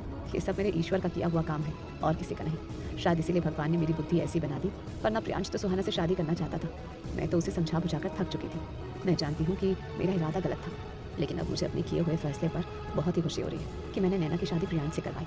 और अब नैना को इस घर से कोई नहीं निकालेगा। नैना मेरी बहू है और प्रियांश की पत्नी, और ये बात मैंने एक्सेप्ट कर ली है और तुम्हें भी एक्सेप्ट करनी होगी। प्रियांशी ने हैरान होते हुए यशोधरा जी से कहा, वाह मॉम, आप तो बदल गई। उसने जरा सी आपकी सेवा क्या कर दी, आपने तो पलटी मार ली। लेकिन आपको जो लगता है वो आप करिए, पर मैं उसे भाभी कभी नहीं मानूंगी। और अब मैं आपकी जगह कोशिश करूंगी कि दोनों के बीच में गलतफहमियां आए और वो नैना इस घर को छोड़कर जाए। यशोधरा जी ने प्रियांशी से कहा, शायद तुम्हें मेरी भी फिक्र नहीं है, तभी तो तुम ऐसी बातें कर रही हो। प्रियांशी ने यशोधरा जी से कहा, आपकी तो फिक्र है मॉम, एक बार आपको ठीक हो जाने दीजिए, उसके बाद ही कुछ करूंगी, आप फिक्र मत करिए। और ये तो मैं भी अच्छी तरह से जानती हूँ, ठीक होते ही आप भी पहले वाली फॉर्म में वापस आ जाएंगी। आप खुद भी मेरा साथ देंगी उस नैना को इस घर से निकालने में और प्रियांश से तलाक दिलाने में। यशोधरा जी ने प्रियांशी से कहा, मेरी आंखें खुल चुकी हैं प्रियांशी, मुझे ये जो सज़ा मिली है ना, ये भगवान ने दी है कुंती जी के साथ गलत करने के लिए और नैना के साथ गलत करने के लिए। शायद इसी की सज़ा मुझे मिली है। मैं कुंती जी से भी माफ़ी मांगूंगी, क्योंकि मैंने उनका हंसता खेलता परिवार उजाड़ दिया था। मरने से पहले मैं हर किसी से माफ़ी मांग लूंगी, ताकि मैं अपने दिल पर कोई भी बोझ लेकर ना जाऊं। अपनी माँ के मुझसे ये सब सुनकर प्रियांशी ने उनके हाथ पकड़ते हुए कहा, आप ऐसी बातें क्यों कर रही हैं माँ? कोई नहीं मरने वाला है, आप बिल्कुल ठीक हो जाएंगी। आप बिल्कुल चिंता मत करिए, डैडी बड़े बड़े डॉक्टरों से बात कर रहे हैं और आप और जल्द से ठीक हो जाएंगी। यशोधरा जी ने थोड़ा दुखी होते हुए कहा, अब मुझे ठीक होने की कोई चाह नहीं है, पर तुम ठीक कह रही हो, सब ठीक हो जाएगा। असल में तो सब ठीक हो ही रहा है। नैना ने मेरे पूरे घर को अच्छी तरह से संभाल लिया। वीर जी को कुंती जी मिल चुकी है और तुम दोनों भाई बहनों को भी एक भरा पूरा परिवार मिल जाएगा। बाबूजी ने मुझे माफ़ कर दिया है, धीरे धीरे कुंती जी भी मुझे माफ़ कर देंगी। मैं जानती हूँ वो मुझसे नाराज़ है, इसलिए मुझसे मिलने नहीं आई है, लेकिन मैं ये भी अच्छी तरह से जानती हूँ कि वो दिल की बहुत अच्छी औरत है। वो मुझे ज़रूर माफ़ कर देंगी और मेरे अंतिम समय में मुझसे मिलने ज़रूर आएंगी। बस मुझे और कुछ नहीं चाहिए। ईश्वर ने मुझे ये दिन शायद इसीलिए दिखाया है ताकि मुझे अपनी गलतियों का एहसास हो सके, और वो मुझे अच्छी तरह से हो चुका है। पर मैं खुश हूँ कि मेरा परिवार सुरक्षित हाथों में है। यहाँ नैना और वहाँ कुंती जी, ये दोनों मिलकर मेरे परिवार को हमेशा एक धागे में पिरो कर रखेंगे। और मैं तुम्हें भी यही समझा रही हूँ कि तुम नैना के बारे में सारी गलतफहमियाँ छोड़ दो। वो एक बहुत अच्छी लड़की है। स्टेटस, पैसा, इन सबसे कुछ नहीं होता है, क्योंकि यही स्टेटस और पैसा मेरी जान बचाने में असमर्थ है। और वही वो नैना बिना किसी पैसे के, बिना किसी स्वार्थ के मेरी सेवा कर रही है। इसलिए तुम उसे अपना लो, उसे अपनी भाभी मान लो। मैं तो तुमसे यही कहूँगी, अब जाओ प्रियांशी, जाकर सो जाओ, रात बहुत हो गई है। प्रियांशी मुंह बनाकर अपने कमरे में जाने को हुई तो प्रियांश रसोई में जाकर छुप गया। लेकिन अपनी माँ और प्रियांशी के बीच में हुई सारी बातें सुनकर वो दंग रह गया था। उसे तो इस बात का यकीन नहीं हो रहा था कि जो कुछ भी प्रियांशी कह रही थी वो सब कुछ सच था। असल में यशोधरा जी ने राधिका जी और नैना को मजबूर किया था उससे शादी करने के लिए, और वो भी इसीलिए ताकि सुहाना और प्रियांश की शादी ना हो सके। प्रियांश बहुत दुखी था, लेकिन कहीं ना कहीं अपनी माँ के हुए हृदय परिवर्तन की वजह से उसने अपनी माँ को माफ कर दिया था। प्रियांश अपने कमरे में आया, उसके चेहरे पर उदासी थी और एक पछतावा भी। वो कमरे में आया, नैना अभी भी पढ़ाई कर रही थी। वो थोड़ी देर नैना के पीछे खड़े होकर उसको देखता रहा। नैना ने पलटकर प्रियांश की ओर देखा। उसने प्रियांश से पूछा, क्या तुम्हें कुछ और चाहिए? प्रियांश ने ना में सर हिलाया और फिर बिस्तर पर आकर बैठ गया। नैना ने पलटकर प्रियांश की ओर देखा। उसने प्रियांश से पूछा, कहीं तुम्हें डिस्टर्ब तो नहीं हो रहा है? मैं गेस्ट रूम में चली जाऊँ? प्रियांश ने नैना से पूछा, नहीं मैं ठीक हूँ, तुम्हारे लिए कॉफ़ी बनाऊँ? नैना ने मुस्कुराते हुए कहा, नहीं थैंक यू प्रियांश, मुझे अभी फिलहाल ज़रूरत नहीं है, अगर लगेगी तो मैं खुद बना लूँगी, तुम आराम से सो जाओ। प्रियांश ने नैना से कहा, मैं तो सारा दिन आराम ही करता हूँ, काम तो तुम कर रही हो और अब पढ़ाई भी, थकान तो तुम्हें होती होगी ना। नैना ने प्रियांश से कहा, तुम ऐसी बातें क्यों सोच रहे हो प्रियांश? मैंने तुमसे कहा ना कि जब तक मैं यहाँ हूँ तब तक तुम लोगों का ख्याल रखना मेरा फ़र्ज़ है, और उसके बाद तो तुम्हें अपने आप ही अपने सारे काम करने हैं। नैना की बात सुनकर एक बार फिर प्रियांश चुप हो गया। प्रियांश के चेहरे पर उदासी देखकर नैना ने अपनी किताबें बंद कर दी और उसके पास आकर बैठ गई। उसने प्रियांश से पूछा, क्या हुआ प्रियांश, माँ के बारे में सोच रहे हो? नैना ने इतना पूछा ही था कि एक बार फिर प्रियांश की आंखों से आंसू बहने लगे। नैना सोच में पड़ गई। प्रियांश ने रोते हुए नैना से पूछा, तुम तो डॉक्टर बनने वाली हो, तुम ही बताओ नैना, क्या मेरी माँ कभी ठीक नहीं हो पाएंगी? नैना ने प्रियांश के सिर अपने कंधे पर रख लिया और उसके सिर पर हाथ फेरते हुए कहा, सब ठीक हो जाएगा प्रियांश, तुम्हें इतना परेशान होने की जरूरत नहीं है, मैं हूं ना, सब संभाल लूंगी। प्रियांश ने नैना से पूछा, लेकिन तुम क्या करोगी नैना? नैना ने प्रियांश को सांत्वना देते हुए कहा, जो भी मेरे वश में होगा वो सब कुछ करूंगी, पर आपकी माँ को कुछ नहीं होने दूंगी। तुम बिल्कुल चिंता मत करो। नैना की बात सुनकर प्रियांश उसका चेहरा देखने लगा। नैना ने प्रियांश से कहा, तुम बहुत परेशान हो, अब चुपचाप आंखें बंद करो और सो जाओ। मैं थोड़ी देर और पढ़ाई करूंगी क्योंकि कल मुझे कुछ जरूरी काम है, इसलिए शायद पढ़ाई के लिए टाइम ना मिले। मुझे पढ़ने दो और तुम सो जाओ। प्रियांश चुपचाप लेट गया, लेकिन वो नैना की बातों के बारे में सोच रहा था कि आखिर नैना का ये सब कहने का क्या मतलब था। क्या संभालेगी नैना? वो कर ही क्या सकती है सिवाय मेरी माँ की सेवा करने के। नैना सुबह सुबह यशोधरा जी को नाश्ता और दवाई देकर कॉलेज की ओर निकल गई। कॉलेज पहुंचकर उसने अपने लेक्चर्स अटेंड किए और उसके बाद वो सीधे अपने सीनियर डॉक्टर के कैबिन में पहुंची। ये वही डॉक्टर थे जो यशोधरा जी का इलाज कर रहे थे। नैना उनके कमरे में पहुंची और उनसे कहा, सर मैं आपसे एक बात कहना चाहती हूँ, लेकिन पहले आप उनसे वादा करिए कि ये बात आप किसी और से नहीं कहेंगे। डॉक्टर ने नैना से कहा, तुम क्या कहना चाहती हो नैना, पहले साफ साफ कहो। नैना ने डॉक्टर से कहा, मैं अपनी किडनी अपनी सास को डोनेट करना चाहती हूँ, क्या मैं ऐसा कर सकती हूँ? डॉक्टर ने नैना से कहा, बिल्कुल नैना, लीगली ये पॉसिबल है, लेकिन मेडिकली ये पॉसिबल है या नहीं इसके लिए तो तुम्हारा टेस्ट करना जरूरी है। जब तक तुम्हारा मैच अपनी सास से मैच नहीं मिलेगा तब तक ये पॉसिबल नहीं होगा, क्योंकि तुम अपनी मर्जी से अपनी सास को अपनी किडनी देना चाहती हो। तो इसमें कोई प्रॉब्लम नहीं है क्योंकि तुम उनकी रिलेटिव हो, लेकिन क्या तुम सचमुच ऐसा चाहती हो? नैना ने बिना एक पल भी गवाए डॉक्टर से कहा, जी हाँ डॉक्टर, मैं ऐसा चाहती हूँ। यशोधरा आंटी ने मेरे लिए बहुत कुछ किया है, मेरे परिवार के लिए भी। अगर वो मेरे परिवार की मदद नहीं करती तो मेरा भाई ठीक नहीं होता, और शायद अब वक्त आ गया है कि मैं उनके एहसानों को चुका सकूं। और इसके अलावा भी एक वजह है, और वो वजह ये है कि मैं प्रियांश को दुखी नहीं देख सकती। शायद आंटी मेरी वजह से बच जाए और प्रियांश एक बार फिर वो पुराना प्रियांश हो जाए जो मुझसे लड़ता झगड़ता रहता था और बिल्कुल बेफिक्र रहता था। मैं उसकी चेहरे की खुशी उसे लौटाना चाहती हूँ। बस एक बार मेरा मैच उनसे मिल जाए, उसके बाद मैं सारी फॉर्मेलिटीज कर दूंगी। लेकिन आपको भी वादा करना होगा कि आप मेरे घर में ये यशोधरा आंटी के घर में किसी से ये बात का जिक्र नहीं करेंगे कि उन्हें किडनी किसने डोनेट की है। डॉक्टर ने हैरान होते हुए पूछा, तुम इतना बड़ा काम करने जा रही हो और तुम चाहती हो कि तुम्हें उसका नाम भी ना मिले, ऐसा क्यों? नैना ने डॉक्टर से कहा, बस ऐसे ही। डॉक्टर ने नैना से कहा, लेकिन तुम तो कह रही हो कि तुम उनका एहसान चुका रही हो, तो फिर उन्हें कैसा पता चलेगा कि आपने उनका एहसान चुकाया? फिर उस बात का कोई मतलब नहीं रह जाता है। और वैसे भी किडनी डोनेट करने के बाद तुम्हें भी बहुत दिनों तक आराम करना पड़ेगा। तुम्हारे शरीर पर उस जख्म का निशान आएगा। ऐसा कैसे पॉसिबल है नैना कि तुम्हारे घर वालों को ये सब पता ना चले? डॉक्टर की बात सुनकर नैना थोड़ी परेशान हो गई। उसने डॉक्टर से कहा, आप ठीक कह रहे हैं डॉक्टर, ठीक है, मैं ये बात प्रियांश को बताऊंगी, लेकिन आप वादा करिए कि मेरे घर वालों तक ये बात नहीं पहुंचेगी। डॉक्टर ने नैना से कहा, ठीक है नैना, लेकिन पहले तुम अपना टेस्ट करवा लो। नैना लेबोरेटरी में गई और उसने अपने सारे सैंपल्स डॉक्टर को दिए। 1-2 दिन बाद डॉक्टर का फोन नैना के पास आया। उन्होंने नैना से कहा, कांग्रेचुलेशंस नैना, तुम्हारा मैच यशोधरा जी से हो गया। अब तुम फॉर्मेलिटी पूरी कर सकती हो। बाकी मेरी तुमसे यही सलाह है कि एक बार और सोच लो और अपनी फैमिली से बात कर लो। नैना ने डॉक्टर से कहा, मुझे किसी से कोई बात नहीं करनी है डॉक्टर, बस मैं यही कहना चाहती हूँ। इधर वीर सिंह अपनी पत्नी के लिए किसी डोनर की तलाश कर रहे थे और उन्होंने अपनी जान पहचान के डॉक्टरों में भी सभी से ये बात कह दी थी। इधर नैना अपने कमरे में चुपचाप बैठी हुई थी कि तभी प्रियांश कमरे में आया। नैना ने प्रियांश से कहा, मुझे तुमसे कुछ बात करनी है प्रियांश। प्रियांश ने नैना के गंभीर चेहरे को देखते हुए पूछा, सब ठीक तो है ना? तुम इतनी परेशान क्यों लग रही हो? नैना ने प्रियांश से कहा, मैं परेशान नहीं हूँ, बल्कि आज तो मैं खुश हूँ, तुमसे अपनी खुशी जाहिर करना चाहती हूँ। प्रियांश ने थोड़ा गंभीर होते हुए कहा, चलो अच्छा है, इस घर में कोई तो खुश है, क्योंकि हम लोग तो बिल्कुल भी खुश नहीं है। माँ के जो हालात है उन्हें देखकर मैं दिन ब दिन डरता रहता हूँ। नैना ने प्रियांश का हाथ पकड़ा और उसे अपने बगल में बिठाते हुए कहा, ये समझ लो कि ये बात सुनकर तुम भी बहुत खुश हो जाओगे। प्रियांश ने नैना से पूछा, क्या कोई खुशखबरी है? नैना ने प्रियांश से कहा, बस ऐसा ही समझ लो। प्रियांश ने नैना से पूछा, तो जल्दी से बताओ नैना, क्या खुशखबरी है? फिलहाल मेरी माँ की तबीयत से ज्यादा मेरे लिए कोई बड़ी खुशखबरी नहीं हो सकती है। ऐसा कहते हुए भी प्रियांश की आंखों में आंसू आ गए। नैना ने प्रियांश की आंखों से आंसू पोंछते हुए कहा, प्रियांश, मैंने अपना टेस्ट करवाया था और मुझे ये कहते हुए बहुत खुशी हो रही है कि माँ को मैं अपनी किडनी दे सकती हूँ। मेरा 100% मैच हुआ है। नैना के मुंह से यह सुनकर प्रियांश बिस्तर से उठकर खड़ा हो गया। वो कुछ देर हैरानी से नैना का चेहरा देखता रहा। नैना की बात सुनकर प्रियांश बिस्तर से उठकर खड़ा हो गया। वो कुछ देर हैरानी से नैना का चेहरा देखता रहा। फिर उसने नैना से पूछा, तुम ये क्या कह रही हो नैना? तुम ऐसा कर क्यों रही हो? मैंने तो तुमसे ऐसा करने के लिए नहीं कहा, और जहाँ तक मुझे लगता है मेरे परिवार ने भी आपके ऊपर ऐसा कोई प्रेशर नहीं बनाया कि तुम ऐसा करो। फिर तुम ये सब क्यों कर रही हो? नैना ने प्रियांश से कहा, मैंने कब कहा कि तुमने या तुम्हारे परिवार ने मुझे ऐसा करने के लिए कहा है? ये सब मैं अपने मन से कर रही हूँ प्रियांश, तुम्हारे लिए कर रही हूँ। जानती हूँ कि तुम बहुत दुखी हो, शायद मेरा ऐसा करने से आपकी तकलीफ दूर हो जाए। माँ एक बार ठीक हो जाएगी तो तुम भी ठीक हो जाओगे, और दूसरी बात, शायद इसी बहाने में तुम लोगों के एहसान चुका सकूं। यशोधरा आंटी ने और तुमने मेरे ऊपर बहुत एहसान किए हैं। मेरी डॉक्टर के ऊपर खर्च करके, मेरे भाई के एक्सीडेंट के बाद मेरे पूरे परिवार के ऊपर खर्च करके तुम लोगों ने बहुत एहसान किया हमारे ऊपर। शायद इस एक काम से मैं तुम लोगों की कुछ मदद कर सकूं। नैना की बात सुनकर प्रियांश सख्ते में आ गया। उसने गुस्से से नैना से कहा, तुम ऐसा सोच भी कैसे सकती हो कि मैं तुम्हें ऐसा करने दूंगा? नैना ने हैरान होते हुए प्रियांश से कहा, लेकिन इसमें परेशानी क्या है प्रियांश? तुम भी तो अपनी माँ को किडनी देना चाहते थे, तो अगर मैं दे रही हूँ तो इसमें क्या परेशानी है? प्रियांश ने नैना से कहा, तुम एक लड़की हो नैना, तुम्हारे सामने तुम्हारी पूरी जिंदगी पड़ी हुई है, तुम तो एक डॉक्टर हो, क्या इतना नहीं जानती हो आगे चलकर तुम्हें माँ बनना है? तुम अपने शरीर के साथ इतना बड़ा खिलवाड़ कैसे कर सकती हो? मैं ऐसा तुम्हें बिल्कुल भी नहीं करने दूंगा। नैना हैरान थी, उसे प्रियांश से ऐसे उत्तर की अपेक्षा नहीं थी। उसने हैरान होते हुए प्रियांश से कहा, मुझे तो लगा था कि तुम खुश हो जाओगे, लेकिन तुम तो नाराज हो रहे हो प्रियांश। प्रियांश ने नैना से पूछा, तुम्हें ऐसा लगता है कि नैना मैं स्वार्थी हूँ? लेकिन मैं ऐसा नहीं हूँ। मैं अच्छी तरह से जानता हूँ कि मेरा ऐसा करने से मेरा ज्यादा कुछ नहीं बिगड़ेगा, लेकिन तुम एक लड़की हो, तुम्हारे लिए ऐसा करना शायद ठीक नहीं होगा, और मैं नहीं चाहता कि तुम्हारी आगे की जिंदगी खराब हो। तुम जानती भी हो कि मुझसे अलग होने के बाद अगर तुमने दूसरी शादी की तो क्या वो लड़का तुम्हें इस शरीर से एक्सेप्ट करेगा? नहीं ना, फिर मैं ऐसा क्यों करूंगा? मैं इतना सेल्फिश नहीं हो सकता हूं नैना। पापा माँ के लिए परफेक्ट डोनर ढूंढ रहे हैं और हो सकता है कि कोई ना कोई मिल जाए, इसलिए तुम ऐसा करने के लिए सोचना भी मत। पर साथ ही साथ मैं तुम्हें थैंक यू कहना चाहता हूँ कि तुमने मेरे और मेरी माँ के बारे में इतना कुछ सोचा। पर नहीं नैना, तुम्हें ऐसा करने की बिल्कुल भी जरूरत नहीं है, और वादा करो कि ये बात तुम किसी और से नहीं कहोगी, ना ही पापा से, ना ही दीदी से, क्योंकि मुझे नहीं पता कि वो लोग ये बात सुनकर किस तरह से रिएक्ट करेंगे। हो सकता है कि वो तुम्हारी बात सुनकर खुश हो जाए, इसलिए प्लीज तुम ऐसी बातें बिल्कुल मत करना नैना। मैं इतना बुरा नहीं हूँ। अगर मैं अपना बुरा नहीं चाहता हूँ तो तुम्हारा भी बुरा नहीं चाहता हूँ। मैं चाहता हूँ कि मुझसे अलग होने के बाद तुम अपनी एक अच्छी खूबसूरत जिंदगी शुरू करो जिसमें तुम खुश रहो। तुम्हें खूबसूरत जिंदगी डिजर्व करती हो नैना। तुम दिल की बहुत अच्छी लड़की हो और तुम्हें एक बहुत अच्छा जीवन साथी मिलना चाहिए जो तुम्हें समझे और तुम्हें प्यार दे, और उन सबके लिए तुम्हें भी तैयार रहना होगा। नैना हैरानी से प्रियांश की ओर देख रही थी। आज पहली बार प्रियांश ने नैना के सिर पर हाथ फेरा और फिर कमरे से बाहर चला गया। नैना हैरानी से उसे जाते हुए देखती रही। जब नैना और प्रियांश ये सारी बातें कर रहे थे तब कोई और भी था जो नैना की बातें सुन रहा था, और वो थी प्रियांशी। नैना की ये सब बातें सुनकर प्रियांशी हैरान रह गई। वो सीधे भागती हुई यशोधरा जी के कमरे में गई। उसने यशोधरा जी से कहा, मॉम आप और मैं जो करना चाहते थे वो तो प्रियांश ने पहले ही कर दिया। हमें ऐसा लगता था कि हम दोनों चालाक हैं, लेकिन प्रियांश तो मेरा भाई और आपका बेटा है, वो पीछे कैसे रह सकता है? वो तो सबसे बड़ा चालाक निकला। मॉम आपको पता है प्रियांश और नैना की शादी फेक है। उन दोनों ने कॉन्ट्रैक्ट मैरिज किया है, वो भी 1 साल के लिए। प्रियांशी के मुंह से ये सुनकर यशोधरा जी हैरान रह गई। उन्होंने चौंकते हुए प्रियांशी से पूछा, तुम ये सब क्या बकवास कर रही हो और तुम्हें ये सब किसने बताया?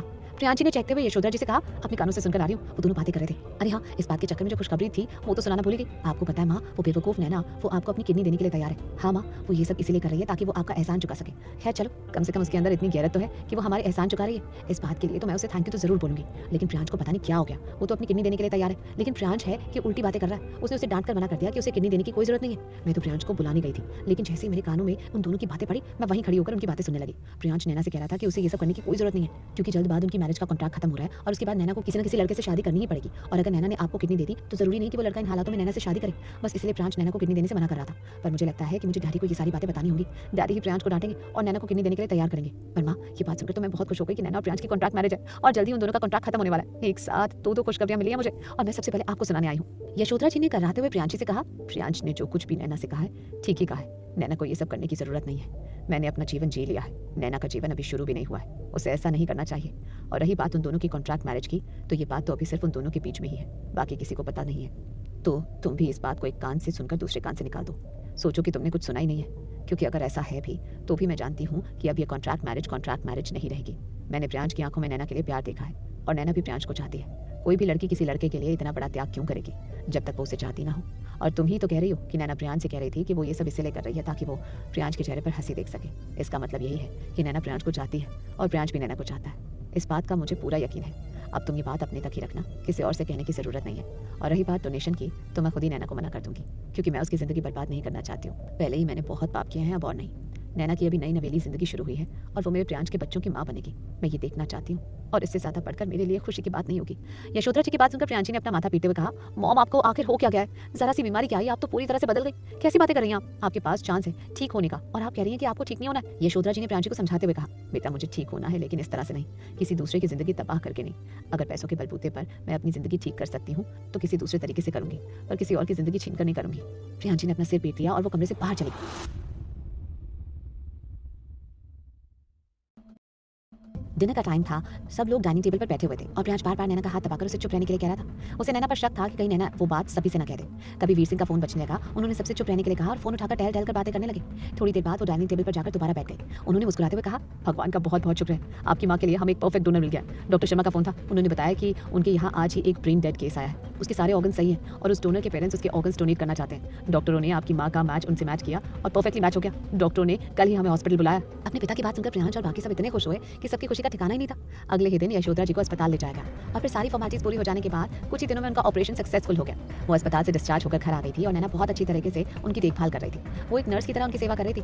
उन्हें नहलाने धुलाने से लेकर उनके बाल बनाना, उन्हें कपड़े पहनाना, उनका खाना खुद तैयार करना और अपने हाथों से उन्हें खाना खिलाना, सब कुछ नैना कर रही थी। नैना की इतनी सेवा देखकर यशोधरा जी अपने किए पर बहुत शर्मिंदा थी और मन ही मन पछता रही थी कि वो नैना के बारे में क्या सोचती थी। इधर नैना और प्रियांश ने कॉन्ट्रैक्ट मैरिज का 11वां महीना था। अगले महीने ही उन दोनों की कॉन्ट्रैक्ट मैरिज खत्म होने वाली थी। इधर यशोधरा जी सोच में पड़ गई थी कि वो नैना के बारे में क्या सोच रही थी और नैना कैसी निकली। यशोधरा जी की सेवा की वजह से नैना उनके कमरे में ही रात में सोई थी और ये 4-5 महीने कब बीत गए किसी को पता ही नहीं चला।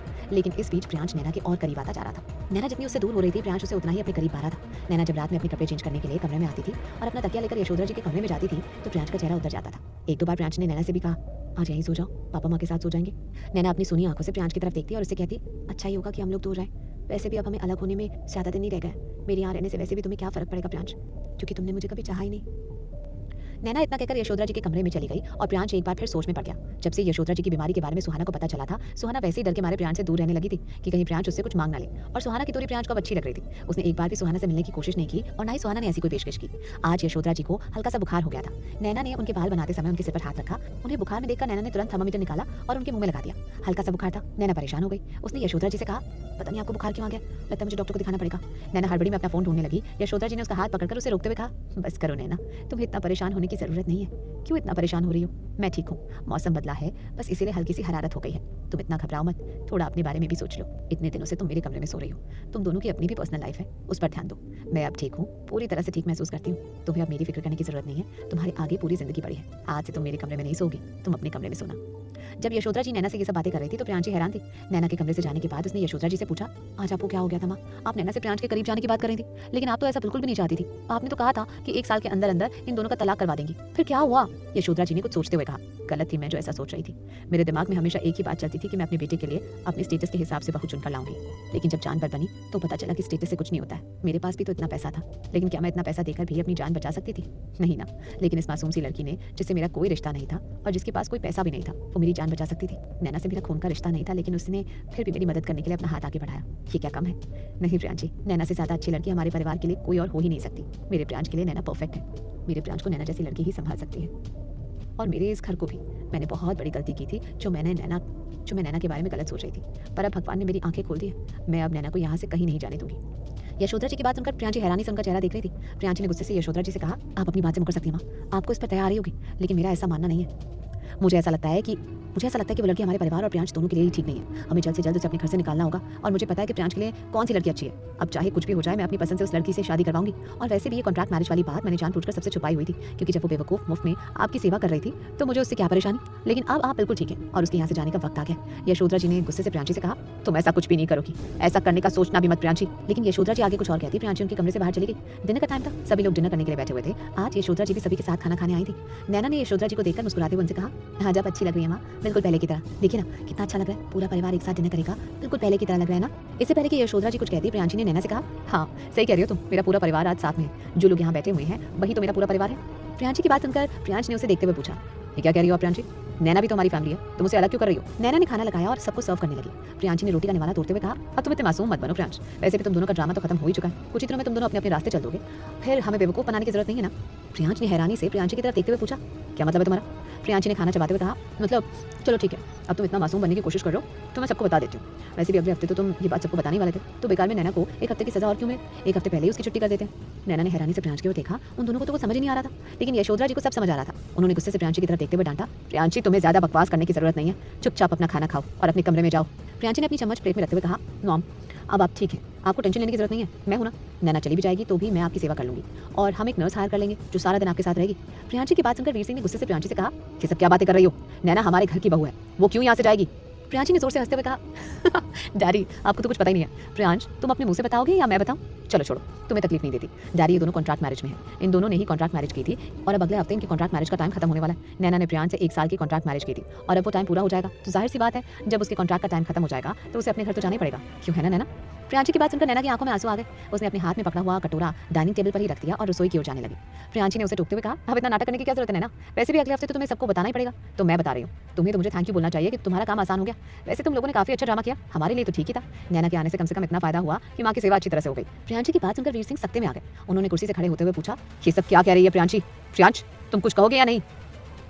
प्रियांश ने नैना की तरफ देखा, उसकी आंखों में भी नमी थी। उसने अपना सिर झुकाते हुए कहा, ये ठीक कह रही है, मैंने और नैना ने कॉन्ट्रैक्ट मैरिज की थी क्योंकि तब मैं नैना को नहीं चाहता था डैडी। मैं उससे नफरत करता था और मॉम जबरदस्ती मेरी उससे शादी कर रही थी। मैं उस वक्त किसी और लड़की को चाहता था, मैं सुहाना को चाहता था डैडी, और उसी से शादी करना चाहता था, लेकिन अब ऐसा कुछ नहीं है। इससे पहले कि प्रियांश आगे कुछ कहता, वीर सिंह गुस्से से खड़े हो गए और उन्होंने एक जोरदार तमाचा प्रियांश की गाल पर मारते हुए कहा, शर्म आनी चाहिए तुम्हें प्रियांश, इतने ऊंचे खानदान के होकर तुमने इतना नीच काम किया है। शादी इतना पवित्र बंधन होता है और ये कॉन्ट्रैक्ट मैरिज, ये क्या बकवास है? शादी कॉन्ट्रैक्ट कैसे हो सकती है? शर्म आती है मुझे ये शब्द सुनकर। पता नहीं आजकल तुम लोगों को क्या हो गया है, ये नया चलन समाज में फैलता जा रहा है, हद होती है हर बात की। और नैना तुम्हें तो मैं अच्छी लड़की समझता था, बहुत संस्कारों वाली, तुम ऐसा करने के लिए तैयार कैसे हो गई? नैना हैरानी से प्रियांश का चेहरा देखने लगी, क्योंकि प्रियांश ने ऐसा उससे कभी कहा ही नहीं था। वो वीर सिंह से कुछ कहना चाहती थी, लेकिन वीर सिंह गुस्से से कमरे से बाहर चले गए। यशोधरा जी की आंखों में आंसू थे। उन्होंने सुधा से कहा, मुझे मेरे कमरे में छोड़ दो सुधा। सुधा यशोधरा जी को लेकर उनके कमरे में चली गई। प्रियांशी डाइनिंग टेबल पर बैठकर अपना खाना एंजॉय कर रही थी और धीरे धीरे मुस्कुरा रही थी। प्रियांश भी अपने कमरे में चला गया। जैसे ही नैना कमरे में जाने को हुई, प्रियांशी ने उसे रुकते हुए पूछा, पैकिंग करने जा रही हो? वैसे तुम्हें मुझे थैंक यू कहना चाहिए, आपकी 1 हफ्ते की सजा मैंने कम कर दी है। अगर पैकिंग में कोई हेल्प चाहिए हो तो मुझे बुला लेना, मैं भी नहीं चाहती हूँ कि बेकार में तुम्हें 1 हफ्ता और यहाँ रहना पड़े। नैना की आंखों में आंसू थे। वो हैरानी से प्रियांशी की ओर देख रही थी और मनी मन सोच रही थी, इस घर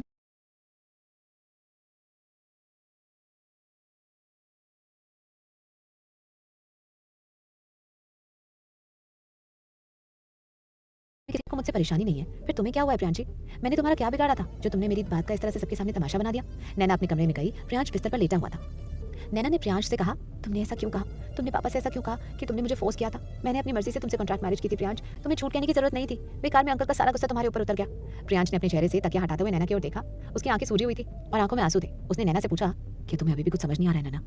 नैना ने भी प्रियांश की ओर देखा और उससे कहा, नहीं प्रियांश, अब कुछ और समझने की शक्ति नहीं है मेरे अंदर। अच्छा ही किया जो प्रियांश ने सारी बातें सबके सामने बता दी, हमें ज्यादा मेहनत नहीं करनी पड़ी। ऐसा कहकर नैना अपने कपड़े अपने बैग में भरने लगी। प्रियांश बिस्तर पर बैठ गया। उसने नैना से पूछा, तुम ये क्या कर रही हो नैना? कहाँ जा रही हो? नैना ने प्रियांश से कहा, अपने घर जा रही हूँ प्रियांश, अब यहाँ रहकर क्या फायदा? शायद अब यहाँ पर कोई भी नहीं चाहेगा कि मैं यहाँ रहूँ। प्रियांश खड़ा हुआ और उसने नैना का हाथ पकड़कर उससे कहा, मैं चाहता हूँ कि तुम यहाँ रहो। नैना ने अपना हाथ प्रियांश से छुड़ाते हुए कहा, लेकिन किस रिश्ते से प्रियांश? अब तो सबको पता चल गया ना कि सच क्या था, इसलिए मेरा यहाँ से जाना ही ठीक है। प्रियांश हैरानी से नैना को देख रहा था और नैना ने अपना सारा सामान सूटकेस में लगा लिया और अपने घर जाने के लिए तैयार हो गई। प्रियांश ने नैना से पूछा, क्या तुम रुक नहीं सकती हो नैना? नैना ने नाम में अपना सिर हिलाया और आंखों में आंसू लेकर नीचे जाने लगी। प्रियांश ने ड्राइवर को फोन किया और उससे कहा, नैना को उसके घर छोड़ाओ। जब नैना ने ये बात सुनी तो उसे लगा कि प्रियांश भी यही चाहता है। नैना फूट फूट कर रोने लगी और गाड़ी में बैठकर अपने घर की ओर निकल गई।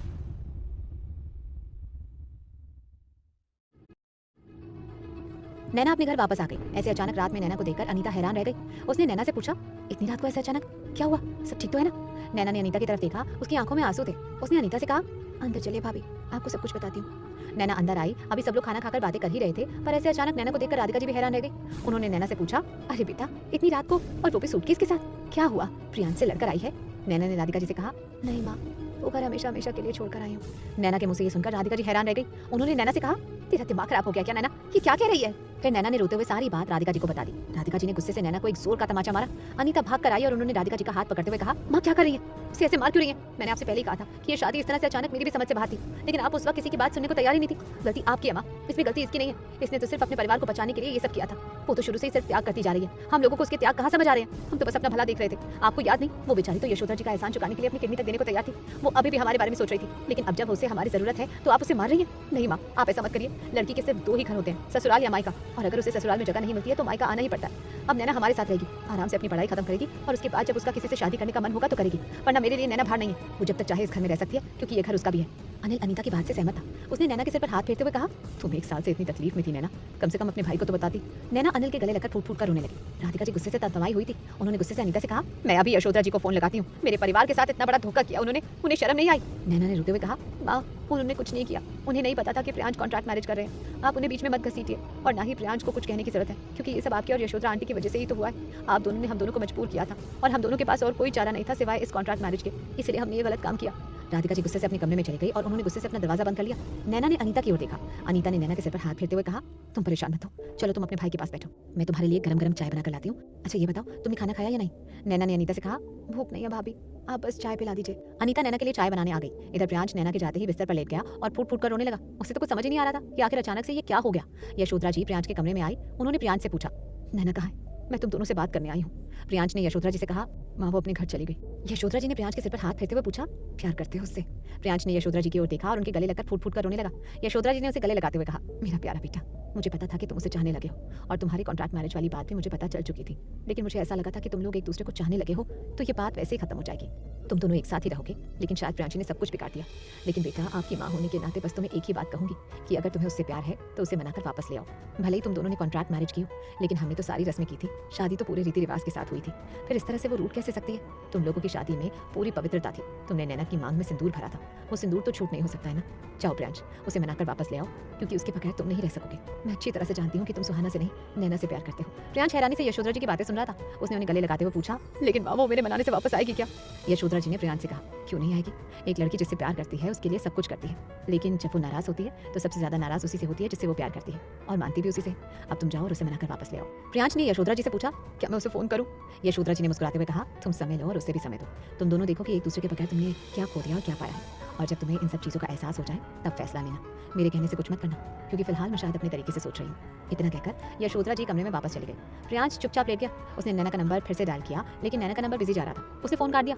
सुबह हुई लेकिन नैना घर में नहीं थी। सभी उदास थे। बार-बार प्रियांश के मुंह से नैना का नाम निकल रहा था। नैना मेरे कपड़े निकाल दो, नैना मेरे लिए चाय बना दो, लेकिन नैना तो वहाँ थी ही नहीं। खाली बिस्तर और सूना कमरा देखकर बार-बार प्रियांश की आंखों में आंसू आ रहे थे। उससे अब रहा नहीं जा रहा था और वो तैयार होकर सीधे नैना के कॉलेज पहुंच गया। इधर नैना कॉलेज आई और विदित कुछ परेशान सा नैना के पास आया। उसने नैना से कहा, मुझे तुमसे बात करनी है नैना, बहुत जरूरी बात। नैना ने विदित से कहा, लेकिन मुझे तुमसे कोई बात नहीं करनी है विदित, मैं वैसे ही बहुत परेशान हूँ, अब और परेशान नहीं रहना चाहती, मुझे अपनी पढ़ाई पर फोकस करना है। विदित ने नैना का हाथ पकड़ते हुए कहा, प्लीज नैना बस एक बार मेरी बात सुन लो। नैना ने विदित से अपना हाथ छुड़ाते हुए कहा, ये सब क्या कर रहे हो विदित, ये कॉलेज है तुम्हारा घर नहीं। विदित ने नैना से रिक्वेस्ट करते हुए कहा, प्लीज नैना एक बार मेरी बात सुन लो। नैना को उसकी बात माननी पड़ी और वो सीधे कैंटीन में चली गई। विदित नैना के पास बैठा हुआ था। उसने नैना से कहा, मुझे एहसास हो गया है। नैना ने विदित से कहा, लेकिन अब इसका कोई फायदा नहीं है, तुम्हें एहसास हो गया हो या नहीं, मेरा इससे कोई लेना देना नहीं है, तुम्हें और कुछ कहना है तो कहो, मुझे पढ़ाई करने जाना है। विदित ने नैना का हाथ पकड़कर उसे रोकते हुए कहा, रुक जाओ नैना, मेरी पूरी बात तो सुन लो।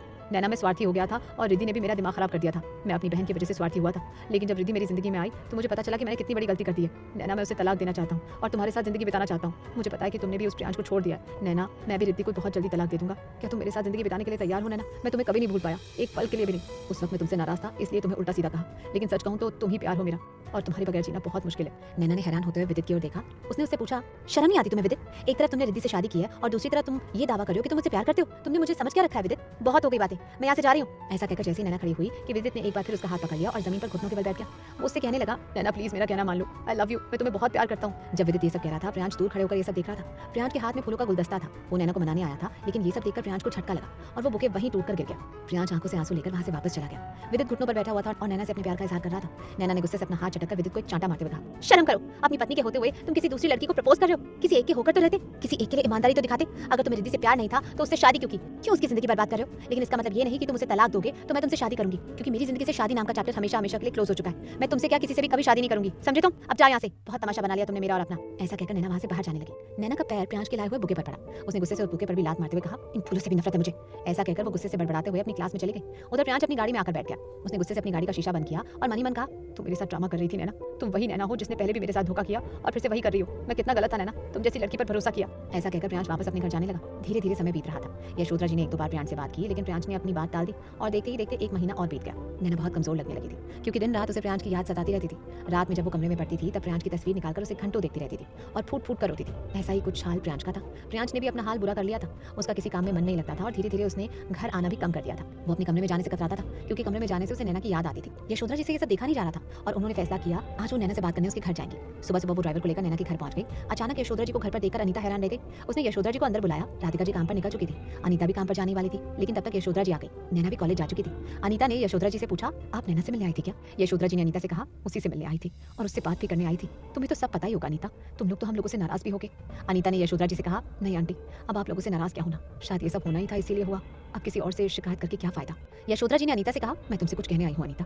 अनीता ने यशोधरा जी से पूछा, कहिए आंटी क्या कहना चाहती हैं? यशोधरा जी ने अनीता से कहा, मैं जानती हूँ कि नैना और प्रियांश एक दूसरे को चाहते हैं। तुम्हें नहीं पता अनीता, जब से नैना वो घर छोड़कर गई है, प्रियांश ने अपना बुरा हाल कर लिया है। ना वो ठीक से खाता है, ना सोता है, और अब तो उसने घर आना भी बंद कर दिया है। दो दो तीन तीन दिन हो जाते हैं घर ही नहीं आता है, अपने कमरे में जाने से कतराता है। मैं अच्छी तरह से जानती हूँ कि वो नैना को याद कर रहा है, पर पता नहीं क्या बात है कि दोनों एक दूसरे से बात ही नहीं कर रहे हैं। मुझे नहीं पता कि वो ऐसा क्यों कर रहे हैं। जब वो दोनों ही एक दूसरे को चाहते हैं, फिर ऐसी क्या बात है जो उन्हें एक दूसरे से बात करने से रोक रही है? क्या तुम इसमें हमारी कुछ मदद कर सकती हो?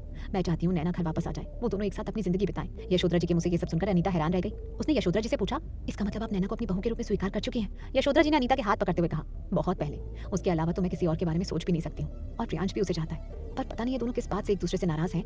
अब तुम्हें सब कुछ पता लगाना होगा। अनीता ने यशोधरा जी से कहा, मैं नैना के बारे में तो पता लगा सकती हूँ, पर प्रियांश के बारे में तो आपको ही पता लगाना होगा कि उसके मन में क्या चल रहा है। यशोधरा जी ने अनीता से कहा, मुझसे तो वो बात ही नहीं करता है, पता नहीं कहाँ रहता है। अनीता ने कुछ सोचते हुए कहा, एक काम करती हूँ, मैं अर्जुन को कहती हूँ कि वो प्रियांश से बात करे, शायद अर्जुन को प्रियांश कुछ बताए। यशोधरा जी ने अनीता से कहा, ठीक कहती हूँ, प्लीज तुम ऐसा करना जरूर। अनीता से बात करने के बाद यशोधरा जी घर आ गई। इधर अनीता ने अर्जुन को फोन लगाकर सारी बातें बताई। अर्जुन ने अनीता से कहा, हम पता करते हैं कि उसके मन में क्या चल रहा है, आप चिंता मत करिए भाभी, बहुत जल्दी वो दोनों एक साथ होंगे, क्योंकि उनका एहसान है हमारे ऊपर, और शायद इसी बहाने हम उनका एहसान चुका पाए। अनीता खुश थी। जब नैना कॉलेज से वापस आई तो रात में अनीता ने नैना से कहा, आज यशोधरा जी आई थी। अनीता के मुंह से यशोधरा जी का नाम सुनकर नैना हैरान रह गई। उसने अनीता से पूछा, वो क्यों आई थी, वो ठीक तो है ना?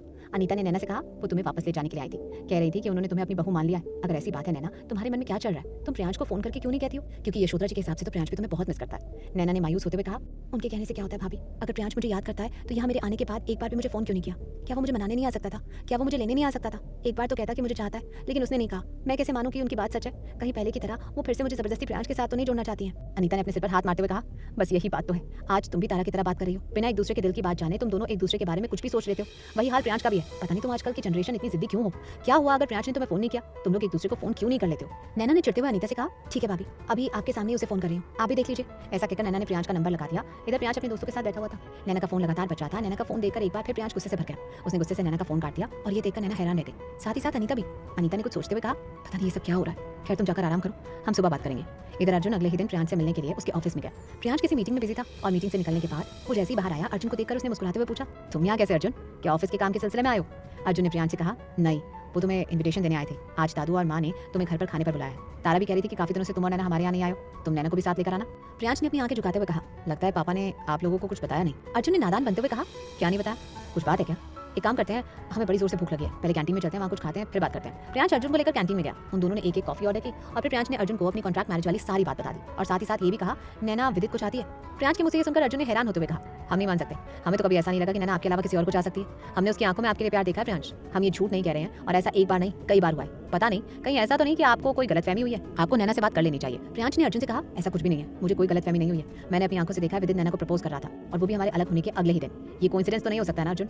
अर्जुन हैरान था। उसने प्रियांश से कहा, ठीक है, लेकिन आप आज घर तो आ रहे हैं ना, माँ ने घर पर बुलाया, शाम को घर पर मिलते हैं, फिर वहीं बात करेंगे। प्रियांश ने अर्जुन को हाँ कह दिया। इधर तारा ने नैना को घर पर बुलाया था, लेकिन उसने नैना को ये नहीं बताया था कि प्रियांश भी वहाँ आ रहा है। नैना गुलाबी रंग की सलवार कमीज पहनकर तैयार हो गई और फिर शाम को तारा के घर पहुंच गई। वो तारा की रसोई में मदद करवा रही थी कि तब तक प्रियांश वहाँ आ गया। प्रियांश की आवाज सुनकर नैना के दिल की धड़कन बढ़ गई। उसने तारा से पूछा, इसे यहाँ किसने बुलाया दीदी? तारा ने नैना से कहा, तुमसे रिश्ता टूट गया है, इसका मतलब ये तो नहीं कि इस परिवार से उसका रिश्ता टूट गया और रिश्ते में मेरा देवर लगता है, इसी नाते उसे यहाँ बुलाया गया है। नैना ने गुस्से से तारा से कहा, कहीं तुम लोग हमारे साथ कोई ड्रामा तो नहीं कर रहे हो ना? मैं घर जा रही हूँ दीदी, क्योंकि मैं इसे एक पल भी और नहीं झेल सकती हूँ। ये इतना घमंडी आदमी है, इसने मेरा फोन काटा। पहले तो उसने मुझे फोन नहीं किया, मैंने वो सब भूलकर भी इसे फोन किया, लेकिन इसने मेरा फोन काट दिया। कितना बदतमीज है ये, पता नहीं किस बात का घमंड है इसे। ऐसा कहकर नैना एक बार फिर फुट फुट कर रोने लगी। तारा ने उसे संभालते हुए कहा, बस करो नैना, बार बार उसे घमंडी और बदतमीज मत कहो, हो सकता है कि उसे गलतफहमी हो गई हो, उससे बात क्यों नहीं कर लेती हो? नैना ने तारा से कहा, अब उससे कोई बात नहीं होगी, मुझे उससे कोई लेना देना नहीं है दीदी, अगर उसे मेरी फिक्र होती तो मैं क्यों उसके लिए पागल हूँ? ऐसा कहकर नैना रसोई से बाहर आ गई। आंगन में प्रियांश बैठा हुआ था। प्रियांश को देखकर उसने उसे अनदेखा कर दिया और सीधे छत पर चली गई। नैना को वहां देखकर प्रियांश ने अर्जुन की तरफ देखते हुए पूछा, इस नक्चड़ी को यहाँ किसने बुलाया? अर्जुन ने प्रियांश से कहा, बस करो प्रियांश, तुम्हारा रिश्ता उससे टूटा है, हमारा तो नहीं। वो रिश्ते में तारा की बहन लगती है। आपको हमने बताया नहीं, आज हमारी माँ का जन्मदिन है, इसलिए आप दोनों को यहाँ बुलाया। अर्जुन के मुंह से ऐसा सुनकर प्रियांश ने कुंती जी से पूछा, आपका जन्मदिन था बड़ी माँ, आपने बताया क्यों नहीं? कुंती जी ने हैरान होते हुए पूछा, हमें भी पता नहीं था कि आज हमारा जन्मदिन है। कुंती जी के मुंह से ये सुनकर प्रियांश ने हैरानी से अर्जुन का चेहरा देखा। अर्जुन ने अपनी माँ का कंधा दबाते हुए कहा, माँ अच्छा मजाक है, क्यों मुझसे परेशान कर रही हैं आप? कुंती जी ने अर्जुन की तरफ देखते हुए कहा, हाँ, हम तो आपसे मजाक कर रहे थे प्रियांश, आज हमारा जन्मदिन है, देखो ना, हमने ही तो अर्जुन से कहा था कि आज हमारा जन्मदिन है, प्रियांश और नैना को बुला लो, और हम ही भूल गए। आजकल हमारी याददाश्त भी बहुत कमजोर होती जा रही है। खैर, अरे हमारा केक नहीं लाए? प्रियांश को कुछ समझ नहीं आ रहा था। उसने कुंती जी से शर्मिंदा होते हुए कहा, माफ करना बड़ी माँ, मुझे तो पता ही नहीं था कि आज आपका जन्मदिन है, वरना केक जरूर लेकर आता। खैर कोई बात नहीं, अभी लेकर आ जाता हूँ। कुंती जी ने प्रियांश से कहा, तो ठीक है, जाओ ले आओ। जैसे ही प्रियांश उठकर खड़ा हुआ, तारा ने नैना से कहा, अरे मैं तो भूल ही गई थी कि आज माँ का जन्मदिन है। तुम एक काम करोगी, वो जो बाजार में साड़ी की दुकान है ना, उससे एक अच्छी सी साड़ी पसंद करके ले आना। माँ को पता नहीं चलना चाहिए, वरना सोचेंगी कि मैं उनकी बर्थडे भी भूल गई। प्लीज नैना चली जाओ ना, इतना काम तो कर दो। नैना ने गुस्से से तारा की तरफ देखते हुए कहा, मैं उसके साथ नहीं जाऊंगी, अकेले चली जाऊंगी। तारा ने नैना से कहा, अब फिलहाल अपनी लड़ाई एक तरफ रख दो ना नैना, टाइम देख रही हो, अब तुम रिक्शा ढूंढोगी और कब तुम वापस लेकर आओगी, प्लीज ऐसा मत करो, कहीं माँ को शक ना हो जाए कि मैं उनका गिफ्ट लाना ही भूल गई। प्लीज चली जाओ ना नैना, तुम मुझसे बात भी मत करना। नैना ने तारा को गुस्से से घूरा। वो रसोई से बाहर आई। अर्जुन ने प्रियांश से कहा, एक मिनट प्रियांश, ये पता नहीं तारा का कुछ काम है, वो तो रसोई में बिजी है, आप प्लीज नैना को भी अपने साथ ले जाइए। नैना तारा का काम कर लेगी और आप अपना केक ले आना, ठीक है? वो हम भी चले जाते, लेकिन क्या करें, यहाँ घर में तारा की मदद करनी होगी। आपको तो पता है ना, आजकल तारा की तबीयत ठीक नहीं रहती है, बहुत जल्द आप चाचू बनने वाले हैं। अर्जुन के मुंह से ये सुनकर प्रियांश ने मुस्कुराते हुए कहा, वाह, इतनी बड़ी खुशखबरी और आप लोगों ने मुझसे छुपा कर रखी, मुझे भाभी को बधाई तो देने दो। अर्जुन ने प्रियांश से कहा, वो सब बाद में कर लेना, फिलहाल जल्दी से जाओ और केक ले आओ। वो क्या है ना, नैना को पढ़ाई भी करनी है, उसे घर छोड़ना पड़ेगा, वो इसी शर्त पर आई है कि उसे जल्दी से घर छोड़ देंगे। नैना का जिक्र चलते ही प्रियांश ने अपनी नाक फुलाते हुए कहा, अगर इतना ही पढ़ाई का शौक था तो आई क्यों, घर पर रहना चाहिए था ना, बेकार में उसकी वजह से सब कुछ जल्दी जल्दी करना पड़ेगा। प्रियांश के मुंह से ये सब सुनकर नैना भी गुस्से से वहां आई और उसने प्रियांश से कहा, तुमसे किसने कहा तुम्हें जब तक यहाँ रहना हो तब तक रहना, तुमसे तो मैंने नहीं कहा कि तुम अपने घर चले जाओ, मुझे पढ़ाई करनी है, आपकी तरफ फालतू नहीं हूं मैं। नैना के मुंह से अपने लिए फालतू सुनकर प्रियांश ने गुस्से से नैना की तरफ देखते हुए कहा, क्या कहा तुमने? मैं फालतू नजर आ रहा हूं तुम्हें? फालतू होगी तुम, तभी तो कॉलेज पढ़ने जाती हो, वहां कैंटीन में टाइम पास करती रहती हो। नैना ने अपने दांत पीसते हुए कहा, अच्छा, और ये सारी इन्फॉर्मेशन तुम्हें कौन देता है? इन दोनों की लड़ाई सुनकर एक बार फिर अर्जुन दोनों के बीच में आया और उन्हें रोकते हुए कहा, अरे रे, आज माँ का बर्थडे है और आप दोनों लड़ाई कर रहे हैं, माँ को कितना बुरा लगेगा प्रियांश। अच्छा चलिए, अब आप दोनों जल्दी से मार्केट जाइए वरना देर हो जाएगी। नैना गुस्से से घर के बाहर आई और गाड़ी के सामने आकर खड़ी हो गई। प्रियांश ने गुस्से से नैना की तरफ देखते हुए पूछा, अब खड़ी क्यों हो, बैठ क्यों नहीं रही हो? नैना ने अपनी गर्दन हिलाते हुए कहा, दरवाजा खोलोगे तभी तो बैठूंगी। प्रियांश गुस्से से गाड़ी में बैठ गया और उसने गाड़ी स्टार्ट कर दी। नैना गुस्से से बाहर खड़ी हो गई। प्रियांश ने धड़ाक से दरवाजा खोला और नैना से कहा, अब बैठोगी या मैं जाऊं? नैना गुस्से से गाड़ी में बैठ गई। प्रियांश ने रास्ते से केक खरीदा और नैना भी साड़ी खरीदने के लिए एक दो दुकानों पर जा रही थी, लेकिन उसे साड़ी पसंद ही नहीं आ रही थी। प्रियांश बार बार उसे फोन कर रहा था और उसे जल्दी आने के लिए कह रहा था। नैना ने साड़ी खरीदी, रोड के उस पार उसकी गाड़ी खड़ी हुई थी। प्रियांश गाड़ी में बैठकर नैना का इंतजार कर रहा था और बार बार उसे फोन कर रहा था। नैना रोड क्रॉस करने लगी और फिर प्रियांश का फोन देखकर वो हड़बड़ी में रोड क्रॉस करने लगी। तभी सामने से ट्रक आ रहा था। प्रियांश ने जब देखा कि नैना को ये होश ही नहीं था कि सामने से ट्रक आ रहा है, वो हड़बड़ी में दरवाजा खोलकर रोड की तरफ भागा। ट्रक नैना के बहुत करीब आ चुका था और नैना को अचानक सामने से आता हुआ ट्रक नजर आया। नैना हड़बड़ा गई और प्रियांश भागता हुआ आया और उसने नैना को धक्का दे दिया। नैना और प्रियांश दोनों ही रोड की दूसरी तरफ गिर गए। नैना का सिर एक पत्थर से टकराया। वो अपना सिर जोर से सहलाने लगी। प्रियांश ने नैना का सिर सहलाते हुए कहा, तुम्हें चोट तो नहीं आई? तुम पागल हो नैना, तुम्हें दिखाई नहीं दे रहा था इतना बड़ा ट्रक सामने आ रहा है? तभी कुछ हो जाता तो क्या होता बेवकूफ कहीं की। नैना ने भी गुस्से से प्रियांश से कहा, तुम ही तो बार-बार मुझे फोन कर रहे थे, जल्दी आओ जल्दी आओ। इस जल्दबाजी में मुझे नहीं समझ आया और मुझे कुछ हो जाता तो तुम्हें क्या फर्क पड़ता? तुम्हें तो वैसे भी मेरे जीने मरने से कोई फर्क नहीं पड़ता। प्रियांश, निकाल के फिक्र दिखाना बंद करो। नैना के सिर से खून बहने लगा और नैना का खून देखकर प्रियांश परेशान हो गया। उसने नैना का माथा अपने हाथ से दबाते हुए उसे लेकर नजदीक के डिस्पेंसरी में गया। डॉक्टर ने उसे टेप लगाया और कहा कि हल्का सा जख्म है, एक दो दिन में भर जाएगा। प्रियांश परेशान था। उसने डॉक्टर से पूछा, आपको एमआरआई वगैरह तो नहीं करना ना? आर यू श्योर सर, ये ठीक तो है ना? इसे कुछ होगा तो नहीं? डॉक्टर ने प्रियांश से कहा, नहीं इसे कुछ नहीं होगा, मामूली सी चोट है, वो बिल्कुल ठीक है। प्रियांश की फिक्र देखकर नैना हैरान सी उसे देख रही थी। प्रियांश ने डॉक्टर से पूछा, आप कोई दवाई देंगे ना इसे अगर इसे रात में दर्द हुआ तो? डॉक्टर ने मुस्कुराते हुए कहा, लगता है आप अपनी पत्नी को कुछ ज्यादा ही चाहते हैं, उसे किसी भी दवाई की जरूरत नहीं है, ये चोट बहुत हल्की है, एक दो दिन में ठीक हो जाएगी। नैना ने प्रियांश से कहा, बस करो प्रियांश, बहुत हो गया, चलो गाड़ी में बैठो। प्रियांश और नैना गाड़ी में जाकर बैठ गए। प्रियांश जैसे ही गाड़ी स्टार्ट करने को हुआ, नैना ने उसका हाथ पकड़ लिया। उसने उससे पूछा, तुम क्या हो प्रियांश? मुझे कुछ समझ नहीं आ रहा है। एक तरफ तो तुम मेरी इतनी फिक्र करते हो और दूसरी तरफ जब मैं तुम्हें फोन करती हूँ तो तुम मेरा फोन काट देते हो। मैं तुम्हारे घर से बिना कुछ कहे वापस आ गई। तुमने एक बार भी मुझे मनाने की कोशिश नहीं की, मुझे ये नहीं कहा कि तुम वापस आ जाओ। प्रियांश ने अपनी सोनी आंखों से नैना की तरफ देखा और उससे कहा, किस हक से कहता नैना, क्या तुम सच में मेरे घर वापस आना चाहती हो? जबकि मैं अच्छी तरह से जानता हूँ कि तुम किसी और को चाहती हो। फिर ये सब नाटक क्यों कर रही हो नैना? बस करो, मेरी फीलिंग्स के साथ खेलना। मैं पहले ही बहुत परेशान हूँ, अब और परेशान मत करो मुझे। तुम्हें भूलना है और मेरे लिए इतना आसान नहीं है, लेकिन कोशिश कर रहा हूँ कि तुम्हें जल्द से जल्द भुला दूं, क्योंकि मैं जानता हूँ कि तुम मेरी हो ही नहीं सकती हो, क्योंकि तुम तो किसी और को चाहती हो। प्रियांश के मुंह से ये सब सुनकर नैना ने पूरा समूह बनाते हुए पूछा, किसी और को चाहती हो? ये तुमसे किसने कहा? प्रियांश ने नैना से कहा, किसी ने कुछ नहीं कहा, पर नैना, मैंने अपनी आंखों से देखा है। नैना ने हैरान होते हुए पूछा, और क्या देखा तुमने अपनी आंखों से? जरा मुझे बताओगे? प्रियांश ने नैना से कहा, मैंने अपनी आंखों से देखा है कि विदित तुम्हें प्रपोज कर रहा था। मैं उस दिन तुम्हें मनाने तुम्हारे कॉलेज गया था। किसी ने मुझे बताया कि तुम और विदित कैंटीन में हो। मैं कैंटीन में आया था, लेकिन उस वक्त मैंने देखा कि विदित अपने घुटनों पर बैठकर तुम्हें प्रपोज कर रहा है। ये सब देखकर मैं क्या करता नैना? मैं तुम्हारे लिए फूल लेकर पहुंचा था। वो फूल भी वहीं छोड़ दिया और अपना प्यार भी वहीं छोड़कर आ गया। और ये तुमने मेरे साथ पहली बार नहीं किया, तुम पहले भी मेरे साथ ऐसा कर चुकी हो। प्रियांश के मुंह से ये सब सुनकर नैना ने हैरान होते हुए पूछा, पहले ऐसा कब किया मैंने प्रियांश? अब इतना कुछ कह रहे हो तो ये भी बता दो। प्रियांश ने नैना से कहा, तुम्हें याद है जब मैं पहली बार अमेरिका से वापस आया था और मैं तुमसे मिलने तुम्हारे स्कूल गया था? मैंने देखा था एक लड़का तुम्हें प्रपोज कर रहा था। वो वैलेंटाइन डे था। मैंने सोचा था कि आज मैं तुम्हें बताऊंगा कि मैं तुम्हें कितना चाहता हूँ और जब मैं वहाँ बाहर से वापस आऊंगा तो तुमसे ही शादी करूंगा। लेकिन जब मैंने तुम्हें वहाँ किसी और लड़के के साथ देखा, मुझे तुमसे नफरत हो गई थी नैना। तुम्हें याद है जब मैं वापस आया था तो तुमसे कितनी नफरत से बात कर रहा था, क्योंकि मुझे ऐसा लगता था कि तुमने मेरे साथ धोखा किया है। नैना ने अपने माथे पर हाथ मारते हुए कहा, हद होती है हर बात की प्रियांश। इसका मतलब ये तो नहीं हुआ ना कि आज तक जितने लड़कों ने मुझे प्रपोज किया मैं सबसे प्यार करती हूँ, क्यों, है ना? प्रियांश ने नैना से कहा, मुझे नहीं पता, ये तो तुम ही अच्छी तरह से बता सकती हो ना। खैर, वो बात तो मैंने भुला दी, लेकिन अभी जो मैंने विदित को तुम्हें प्रपोज करते हुए देखा, उसके लिए तुम कुछ कहना चाहोगी? नैना ने प्रियांश से कहा, पहली बात तो विदित मुझे प्रपोज कर रहा था, लेकिन मैंने उसे एक चांटा मारा, क्योंकि मैं उस धोखेबाज इंसान से कोई वास्ता नहीं रखना चाहती हूँ। और दूसरी बात, मैंने सिर्फ इसलिए उसका प्रपोजल नहीं ठुकराया था प्रियांश। प्रियांश ने नैना की तरफ देखते हुए पूछा, फिर किस लिए ठुकराया था नैना? नैना ने प्रियांश से पूछा, क्यों तुम्हें अभी भी कुछ समझ नहीं आ रहा है प्रियांश, या जानबूझकर ना समझने की कोशिश कर रहे हो? प्रियांश ने नैना से कहा, तुम खुद क्यों नहीं समझा देती हो?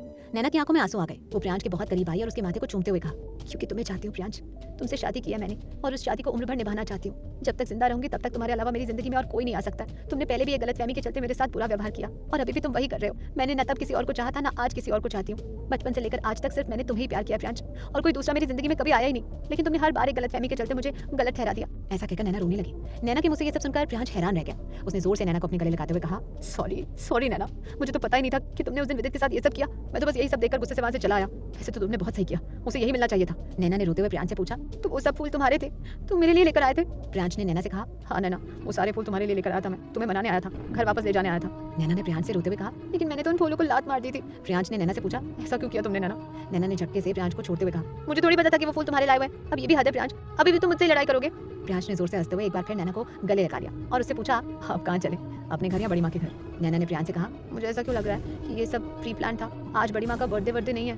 प्रियांश ने मुस्कुराते हुए कहा, मुझे भी ऐसा ही लग रहा है, क्योंकि जब मैंने बड़ी माँ से पूछा तब उन्होंने मुझे कहा कि उन्हें नहीं पता कि आज उनका बर्थडे है। नैना और प्रियांश जोर जोर से हंसने लगे। प्रियांश ने गाड़ी अर्जुन के घर की ओर बढ़ा दी। दोनों मुस्कुराते हुए घर के अंदर घुसे। उन दोनों को मुस्कुराते हुए देखकर तारा ने अर्जुन की तरफ देखा और उससे कहा, लगता है बात बन गई अर्जुन। प्रियांश ने टेबल पर केक रखते हुए कहा, तो फिर किसका बर्थडे है, केक काटते हैं? नैना की चोट देखकर सब परेशान हो गए। तारा ने दादू से कहा, चलो केक काटते हैं, आज दादू का बर्थडे जो है। अर्जुन ने तारा की ओर देखते हुए कहा, अरे भाई आज दादू का नहीं, माँ का बर्थडे है। कुंती जी ने भी हड़बड़ाते हुए कहा, हमें तो पता भी नहीं था कि आज हमारा बर्थडे। असल में हमारी याददाश्त बहुत कमजोर है ना, इसलिए। नैना और प्रियांश ने एक साथ कुंती जी से कहा, बस करिए बड़ी माँ, आप बहुत बुरी एक्टिंग करती हैं। हमें पता चल चुका है कि ये सब आप लोगों का प्लान था, ताकि हम दोनों बात कर सकें और अपनी गलतफहमियां दूर कर सकें। और हमें ये बताते हुए बहुत खुशी हो रही है कि आपका प्लान सक्सेसफुल हो गया। हालांकि आप सभी की एक्टिंग बहुत ही बुरी थी। प्रियांश और नैना की बात सुनकर सभी लोग बहुत जोर से हंसने लगे। अर्जुन ने प्रियांश से कहा, जब आपको पता चल चुका है कि किसी का बर्थडे नहीं है, फिर ये केक भी आप दोनों काटिए, बर्थडे ना सही, आप दोनों के मिलन के लिए ही सही। अर्जुन और तारा मुस्कुरा रहे थे। नैना और प्रियांश ने एक साथ मिलकर केक काटा और फिर खाना पीना खाकर वो दोनों अपने घर जाने लगे। अर्जुन ने प्रियांश से कहा, नैना को उसके घर छोड़ोगे या अपने घर ले जाओगे? बता दो, मेरी साली है वो, कहीं ऐसा ना हो कि उसके घर वाले तुम्हारे ऊपर किडनैपिंग का केस डाल दें। प्रियांश ने मुस्कुराते हुए कहा, अब ये सब तो आप ही संभालिए, मैं तो अपनी बीवी को अपने घर ले जा रहा हूँ। प्रियांश के मुंह से ऐसा सुनकर नैना एक बार फिर उसे देखती रह गई। प्रियांश नैना को लेकर अपने घर आ गया। यशोधरा जी उन दोनों को साथ में देखकर बहुत खुश हुई। उन्होंने उन दोनों को गले लगा लिया। प्रियांश जी उन दोनों को देखकर हैरान रह गई। वो कुछ कहना चाहती थी, लेकिन यशोधरा जी ने उसे डांटते हुए कहा, तुम अपने कमरे में जाओ, अब बहुत जल्दी तुम्हारे लिए भी रिश्ता ढूंढना पड़ेगा। लड़कियों को ज्यादा दिन तक अपने घर बैठा कर रखना ठीक नहीं होता। यशोधरा जी के मुंह से ये सुनकर प्रियांश जी बड़बड़ाते हुए अपने कमरे में चली गई। अगले ही दिन यशोधरा जी प्रियांश और नैना को लेकर वीर जी के साथ राधिका जी के घर गई। उन्होंने राधिका जी से कहा, आपकी बेटी को आपके घर छोड़ने आए हैं। आपको याद है, आपका सपना था कि आप अपनी बेटी की शादी अपने घर से करें। इन दोनों ने शादी का तो मजाक बना दिया। हम चाहते हैं कि अब ये शादी आपके घर से हो और खर्च की चिंता बिल्कुल मत करिए, बस बारात में हम कुछ लोग ही होंगे। यशोधरा जी के मुंह से ये सुनकर राधिका जी की आंखों में आंसू आ गए। उन्होंने यशोधरा जी को गले लगाते हुए कहा, माफ कर दीजिए मुझे, आपके बारे में न जाने क्या क्या सोचने लगी थी। यशोधरा जी ने राधिका जी से कहा, वो सब एक समय था और वो समय बीत चुका है, उसके बारे में सोचने से क्या होगा। हमारे बच्चे एक साथ हैं और हमें खुश होना चाहिए। तो चलिए शादी की तैयारी करते हैं। अगले हफ्ते ही इन दोनों की शादी सारे रीति रिवाज से कीजिएगा और आप अपने सारे रिश्तेदारों और मोहल्ले वालों को बुलाइएगा और उन्हें बताइएगा कि आपकी बेटी की शादी हो रही है, वो भी हमारे घर में। राधिका जी मुस्कुरा रही थी। आज राधिका जी का छोटा सा घर दुल्हन की तरह सज गया और उनका परसों का सपना भी पूरा होने वाला था। उनके सारे रिश्तेदार घर में आए हुए थे। ढोलक और मंजीरे बज रहे थे। नैना दुल्हन के लिबास में आज फिर से खूबसूरत लग रही थी। उसने अनीता की पसंद का जोड़ा पहना हुआ था। आंगन में ही एक छोटा सा मंडप सजाया गया और छत पर खाने का इंतजाम किया गया। यशोधरा जी अपने पूरे परिवार के साथ बारात लेकर आई। साथ ही साथ कुंती जी, अर्जुन, तारा और दादू भी थे। जब प्रियांश ने नैना की मांग में सिंदूर भरा तो नैना ने उसकी तरफ देखते हुए पूछा, अब की बार फाइनल है ना? प्रियांश ने मुस्कुराते हुए कहा, 100 जन्मों के लिए। आज यशोधरा जी और राधिका जी की सारी खुशियां पूरी हो चुकी थी। आप सुन रहे थे कहानी मैरिड टू माय एनिमी।